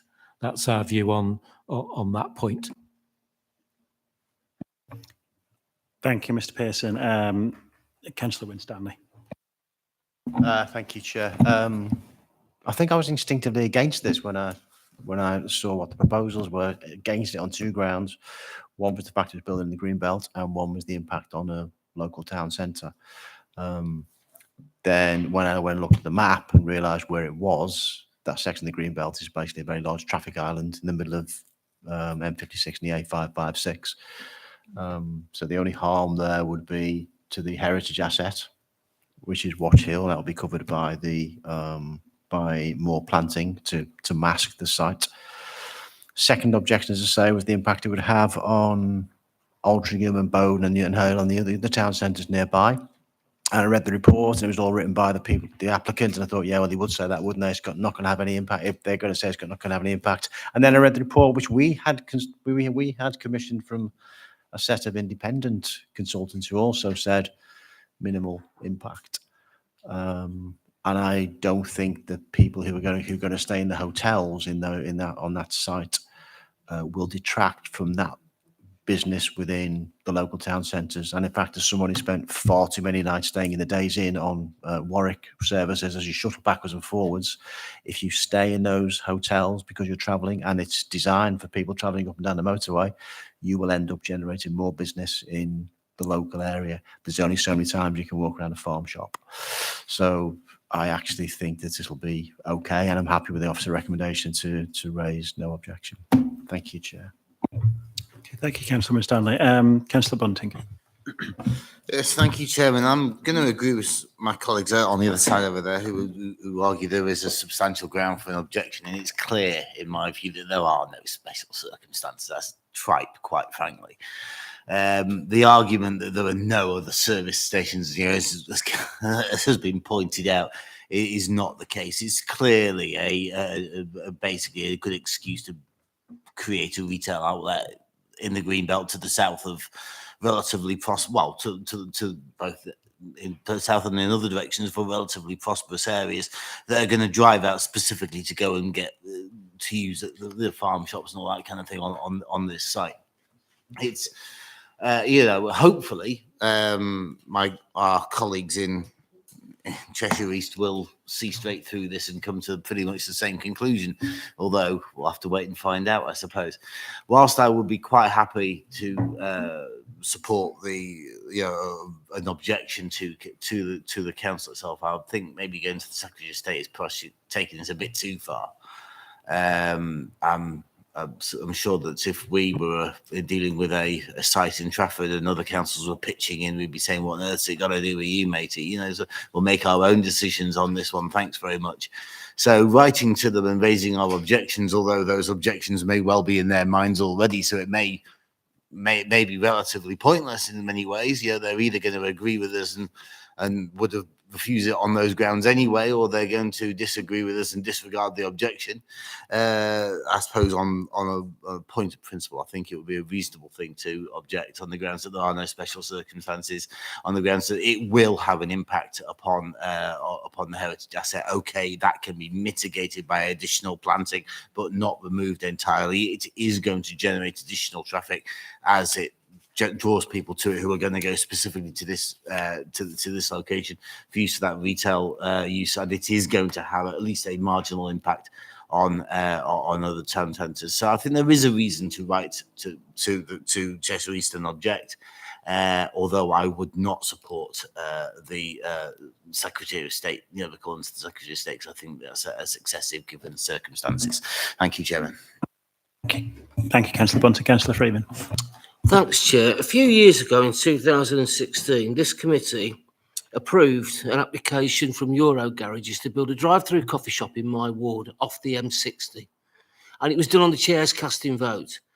Despite the fact we came with all the information, and the biggest fear then were the 2 office blocks in that complex were empty, but they were going to create a service station just off the M60 in Selmore Ward. I'm happy with this report as it is. This is Cheshire East. It's not Trafford. And I'm sorry, it's like I'm listening to it's not like not in my backyard here, listening to what I've heard around this table. It's their land. It's their application. It's there for them to consider. And I've read this report, like Councillor Winstanley has, and I'm happy with the content of it. I'm happy with the recommendation that's made. Thank you very much. Okay, thank you, Councillor Freeman.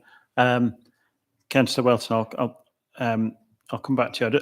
So, Councillor Bunting was of the, I think, pretty clear view that we didn't ask the Secretary of State to intervene and call it in. So, I'd be interested in hearing if any member thinks we should do that, or whether we're just talking about should we object or not object. Okay, with that, I'll come back to Councillor Welton. Thank you. I'll just answer Councillor Freeman's point, is that actually our Bowden, Altrincham are the closest urban centres to this, and therefore we have a direct a direct responsibility, to see that this, that when something is proposed like this on our doorstep, it's not in my backyard, it's literally in our backyard, and it's going to have a big impact on our area. And I'm sorry if we, if we respond when that happens, but we're going to do that. I would support it going, a request to intervene. I think there is a danger that this, I'm not a Cheshire East councillor, but it may be because this is where it is much more of an issue for us than perhaps it is for them, because this is not affecting their major urban population areas, whereas it is affecting our major, some of our major urban population areas. I can see that it might be quite easy for them to pass it, thinking, okay, it's not a major issue for us. It's a major issue for them. It is a major issue for us, I think, and I think it would be good to have the backup of the request to intervene. So therefore, if they do pass it, then we have the opportunity to state our case and say that it is inappropriate development on the edge of our borough. It's an inappropriate use of the green belt, or the terminology escapes me right now. So I would propose that we do request to intervene. If not, then if I don't get a second, then I'm also happy to second the proposal to at least object. Thank you very much. Okay, thank you, Councillor Welton. I'll just come to Ms. Kohler just to advise on the mechanics around intervention and who might intervene. Thank you. Anybody can put in a request to intervene. So if the committee didn't move the request to intervene, if you felt very strongly about it, Councillor, you could do that as an individual or with the other Altrincham objectors. And if it was called in, you could then appear as something that's known as a Rule 6 party at the inquiry, albeit you would probably need some legal advice. You would need legal advice, but you wouldn't be appearing. You'd be appearing as Councillor Welton, but not as on behalf of Trafford as local planning authority, representing your residents. So, but you obviously don't need to decide that now. But that would be open to any one of you to support Councillor Welton or not. Again, as a ward councillor. Okay, I'll leave you with that thought, Councillor Welton. Councillor Proctor, come to you. Thank you, Chair. As a very proud West Cumbrian, T-Bay is my favourite, absolute favourite service station. But we don't need it on the M56. It doesn't make sense. it's a short little motorway. If it was built, I'd have to probably chain my family into the house to stop them going because they're, and I hate to say this as a vegan, they're black pudding pork pies. I think my husband would probably crawl over hot coals to get one and eat it. But it's not necessary, and I'd object to it on heritage grounds. I'd object to it on it is greenbelt. I'd object to it on it. We don't need it, and I'm tempted actually to support my colleague as an individual, because I think that way Trafford wouldn't be at any risk. I probably need advice on that from Rebecca. The council you. itself would. It's extremely rare that a Rule 6 party would have any awards or costs against them, as long as they were reasonable and representing the community. You're on. I'm looking forward to the prospect, Councillor Proctor, of you defending the green belt whilst your husband tries to barge past you to get to those pork pies.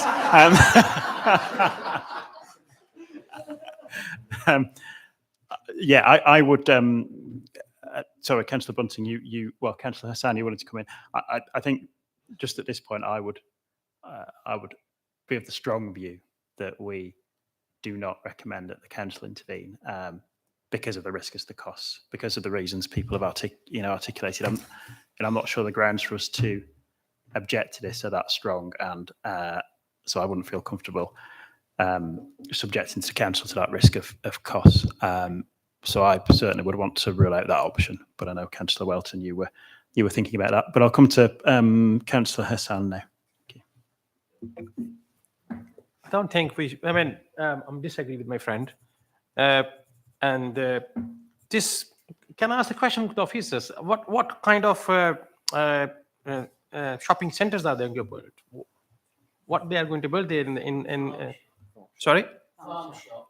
It is a farm shop. It's a farm shop. There'll be cheeses. There'll be meats. There'll be, and then you've got a cafe area. But then you've got the store that does the sausage rolls. Are great, sure, actually. This is what I wanted to listen. Pies and all sorts, and then there'll be an area to walk dogs. There'll be. So this is going to affect the Altrincham Town Centre. So I disagree with my friend. This M56, it is not all about M56, my friend, because that junction connects to M6. The people traveling from M6 all the way around south, it connects towards to Birkenhead, all the way down to Chester, and of course it connects to M60 as well. So it is a point where the travelers are coming to stay and have a cup of tea and a shop and go. They are not coming for a shopping centre, my friend. And I'm totally agreed with my colleague Mike Freeman. So it is their issue. It's not nothing to do with us. It is not going to affect our business at all. I mean, nobody is going from Stratford or Altrincham for shopping to that. No, I mean, it don't make sense. Anything. So people are traveling. So then I think I think it is for the travelers, and it is connecting from all the way down to Chester, to Manchester, and all Scotland as well. M6 coming from south all the way around towards Chester. So it is connecting. It is a hub for the people to stay, calm, relax, cup of tea, and go. So it is not a shopping center, my friend. Green belt. Green. So if it is a green belt, it is nothing to do with Trafford then. Okay, Councillor Hassan, thank you. So I will recommend the office corporations and agreed. Okay, I've got Councillor Bunting, Councillor Minnis, and then I think we need to try and move to some votes on this and decide what we're going to do in terms of objecting or not, or intervening. Councillor Bunting. Yes, thank you. I wish you hadn't mentioned those pies. You're making it very difficult to do the right thing. Yeah, and on those grounds, if I was good, you say I could see people going there to, stock, go and buy some nice comestibles. So I could see people, sort of travelling if in that way. But in terms of 2 points on to make, in terms of risk to the council, if we're simply objecting, writing a letter to support an objection, that's not us making a decision. That's not us intervening directly in the process. There is no real risk to the council on that basis. All that's doing is possibly providing a little bit of ammunition to a Cheshire East councillor who wishes to sort of object. He can say, well, he's at least got the backing of another authority that is going to be directly impacted upon it, right? So that is the only thing that you'd really do as a result of this. And just the other point in terms of the charge of NIMBYism, I just wanted to point out that the site that Councillor Freeman mentioned is far closer to my ward than this site is. I voted in favour of the other site, and I'm going against this one. So this has got nothing with NIMBYism. This is nowhere near St Mary's ward. So the idea that I'm doing this as a sort of my backyard issue is nowhere near my backyard. The other site that Councillor Freeman mentioned was far, far closer to my ward and would have had more of an impact on my ward than this site will. So I don't agree with that point, but I'm simply saying if we simply raise that on objection, but leave it in the hands of Cheshire East, I can see no risk to this council on that grounds, and that's what I propose that we do: raise an objection to Cheshire East and let them make the decision. This is their turf, not ours. Thank you, Chairman.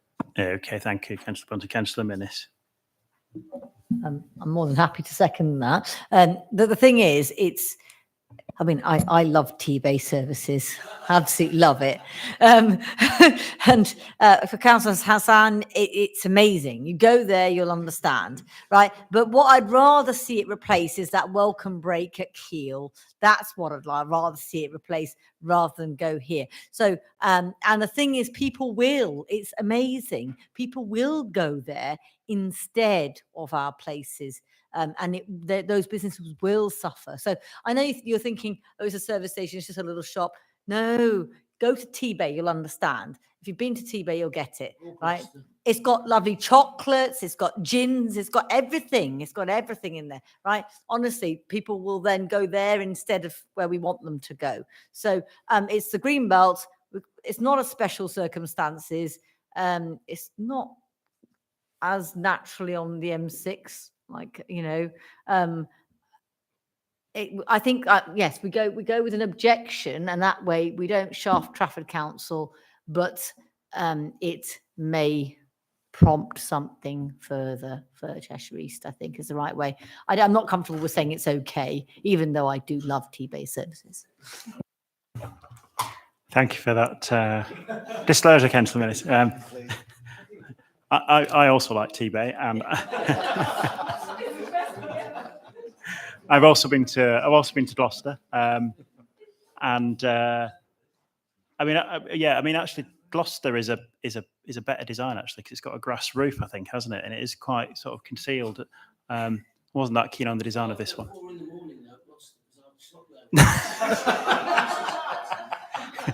Take some time to do all that catering, I think. Okay, so it has been moved and seconded that we do object. Councillor Freeman, I think you were happy not to object, and Councillor Winstanley, you were happy to do that. Sorry, Councillor Walsh, to come in. Chair, just to come in briefly, I'm with councillors who've spoken against this because of the effects it'll have on Alty. I can see that. But the evidence from the reports, as Councillor Winstanley said, it doesn't stack up. And when this objection goes through to Cheshire East, they will turn around and say, well, hang on a minute, it's only going to have a 1% effect on Alty. So how do we argue? How do you argue that? I know people are sincere, but I can't see how we can get around those facts. And I think it's been independently assessed as well. A 1% on Altrincham wouldn't be significant enough for an objection. So I think we've got to support it, Chair, or rather not objecting in the way has been described. Yeah, thank you, Councillor Walsh. I hear your concern. I think so it has been moved and seconded that we object. I do think we need to be clear what our reasons for objection will be, and I'm not convinced about the town centre use as for the reasons you've said. Councillor Welton, did you want to speak again? Yes, I mean, I think if you read the Bowden Conservation Society objection or comment, at least they got the right. Yes, from Bowden Conservation Society, you know, they're pointing out some flaws in, you know, in the way that this has been, you know, this has been weighed up. You know, they're saying this is a regular motorway service station, and you know, and they're looking at the impact that would have on the local area. But this is not. I think we know, and this meeting has made. You know, if anything has become clear, these are not regular motorway service stations. They need to be tested on a different level, and I don't feel like that has, you know, that has happened yet. And I think, you know, I think we can say that we believe that you know, in our experience, and we have a wide experience of using these services, and you know, and the reasons why people go to them, that it will become a destination, you know, not just for people who are passing through in their cars, but also for local people as well. And it will, you know, and that will, you know, certainly has the potential to. Thank you very much. I'm sorry. You know, will damage on our town centres. But the major point, you know, the major point is that this is greenbelt land.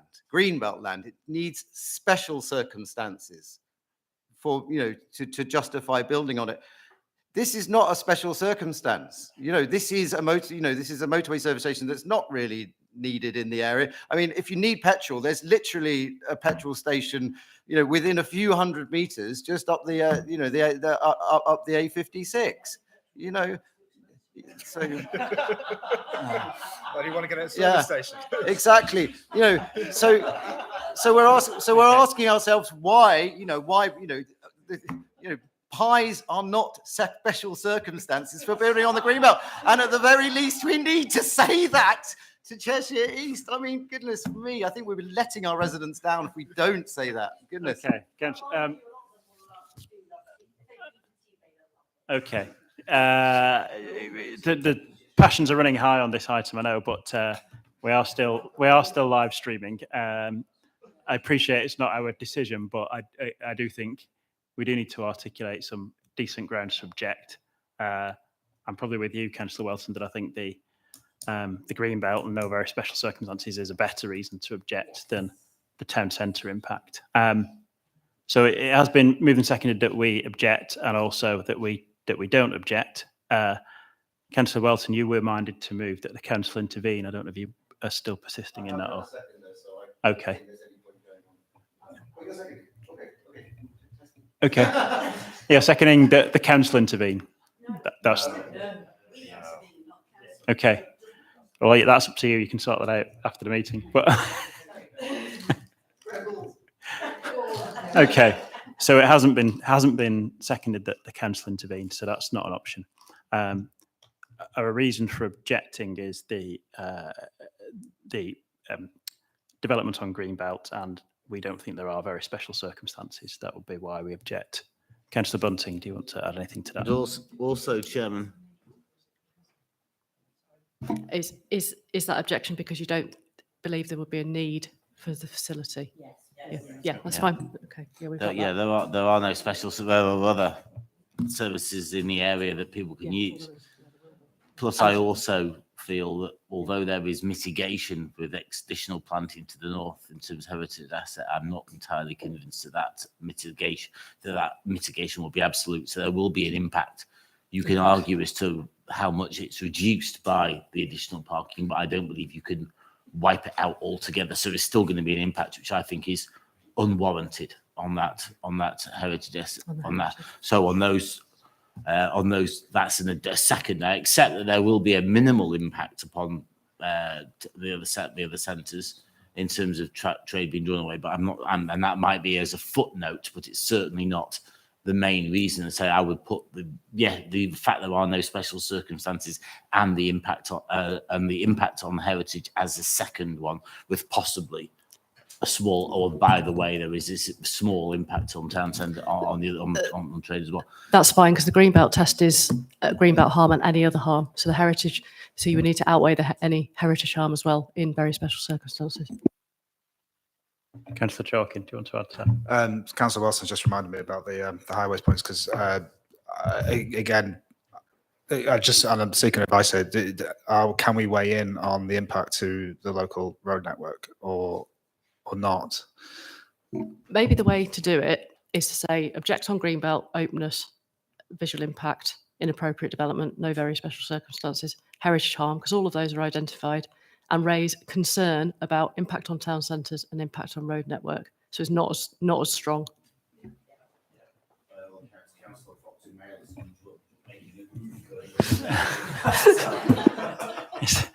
Not a concern as well. Okay, so all right, we've got our suggested reasons to object and express concern. So we'll vote on the motion that we do object for those reasons first. So all those in favour of objecting, please, will you indicate no?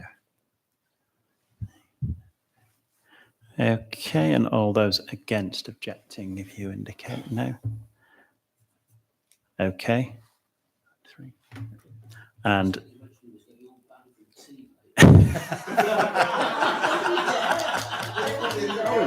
we need to vote on not objecting? Okay. Okay.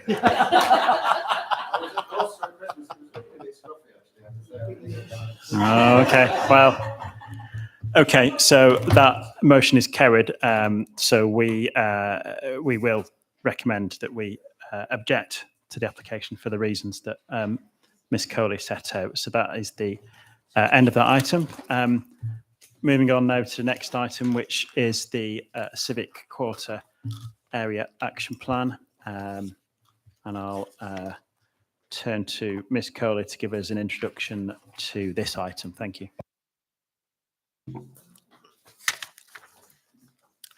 The Civic Quarter Area Action Plan has been in progress since 2019. The Civic Quarter, which forms part of Old Trafford, contains a number of important civic and sporting assets, key redevelopment opportunity sites, and has good public transport links. It has been recognised as having the potential for significant transformational change. This could support wider growth and investment across Northern Trafford. The Area Action Plan provides a statutory policy framework in order that this change is delivered appropriately and managed effectively. Contained within 11 key policies, the plan supports the provision of up to 4,000 new homes and 50,000 square metres of new commercial floor space. It is focused on achieving high-quality design, securing significant new public realm, encouraging sustainable patterns of movement, and providing model living conditions whilst protecting the amenities of existing residents. The plan also contains an innovative equalisation strategy to ensure that essential infrastructure is provided alongside new development. 25% affordable housing is also sought.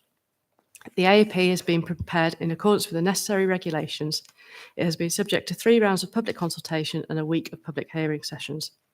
An independent inspector appointed to examine the plan has concluded that the plan is sound, subject to the incorporation of agreed main modifications.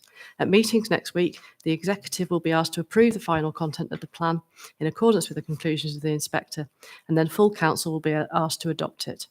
Subject to no legal challenge, the AAP will then form part of the statutory development plan. It will be the starting point for planning application decision taking in the Civic Quarter. Thank you. Thank you, Ms. Coley. This report is for noting, so I don't think we need to take any vote on it. But so the approval will go to executive and then full council in the next couple of weeks. But I don't know if any members want to speak on this item before we move on. No? Councillor Walsh. Chair, I'm just, we need a plan going forward for the Civic Quarter, and it's quite detailed. Are there opportunities to go against the plan? Things come to committee and you know, members are, you know, feel very strongly about issues and disagree with offers. I'd be interested what scope there is to go against what's in the actual fine detail, not the report tonight, but the finer detail that's been provided previously. So it's the statutory basis for decision making, so decisions should be made in accordance with it. If you've just adopted it, then you shouldn't immediately try and go against it, because that would, you know, what's the point? But there will always be cases where there are material considerations which may outweigh the plan, and you may find those come up. But you need to think very carefully about those, because you don't want to undermine it. That's the policies. There's guidance effectively at the back of the plan in terms of design and neighbourhoods and other things, which is guidance as opposed to policy, and that is intended to be more flexible and doesn't form the heart of the policies in the plan, but effectively describes a way of implementing the plan, which may or may not be the way that happens. Just thinking there's scope for discussion and debate within the committee and applications come to us in the civic quarter. Oh, of course, yeah. Thank you, Councillor Walsh. Yeah, it's a good question. So I know members have the opportunity to speak on this at council. Councillor Morgan, you wanted to speak. Thank you, Chair. Really, really quick. One of my first ever meetings with you, Ms. Cowley, was after I just got elected in 2019, was on this report. It's nearly 4 years later. I just kind of like to say I know huge amounts of work has gone into it, and over 4 years. And anyone who's tried to read the volumes of PDFs on the council website, it's a huge piece of work. And I have to be honest, I think it's a really positive development actually in terms of.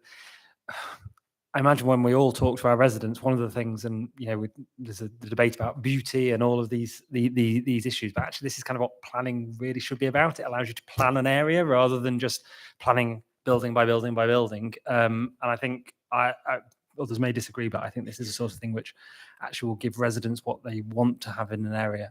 So I think it's a really positive development, and just thank all the officers for the huge amounts of years of work. Thank you, Councillor Morgan. Yeah, I'd echo that, and I know other members are doing.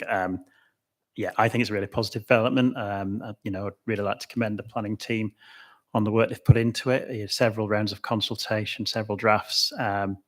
It's reassuring in a way that the inspector did make some modifications. I think that probably gives us more assurance on the legal soundness and unlikely to be challenged. And yeah, it allows us to plan in a much more strategic way for that area. And we've had a lot of applications in that area already where it's been in the background, and we've said, well, if the area action plan was in place, we could have more control over the height of buildings and that sort of thing. So I think it's a really positive development for the civic quarter, and I'm really looking forward to seeing how it takes shape over the coming years. Councillor Proctor.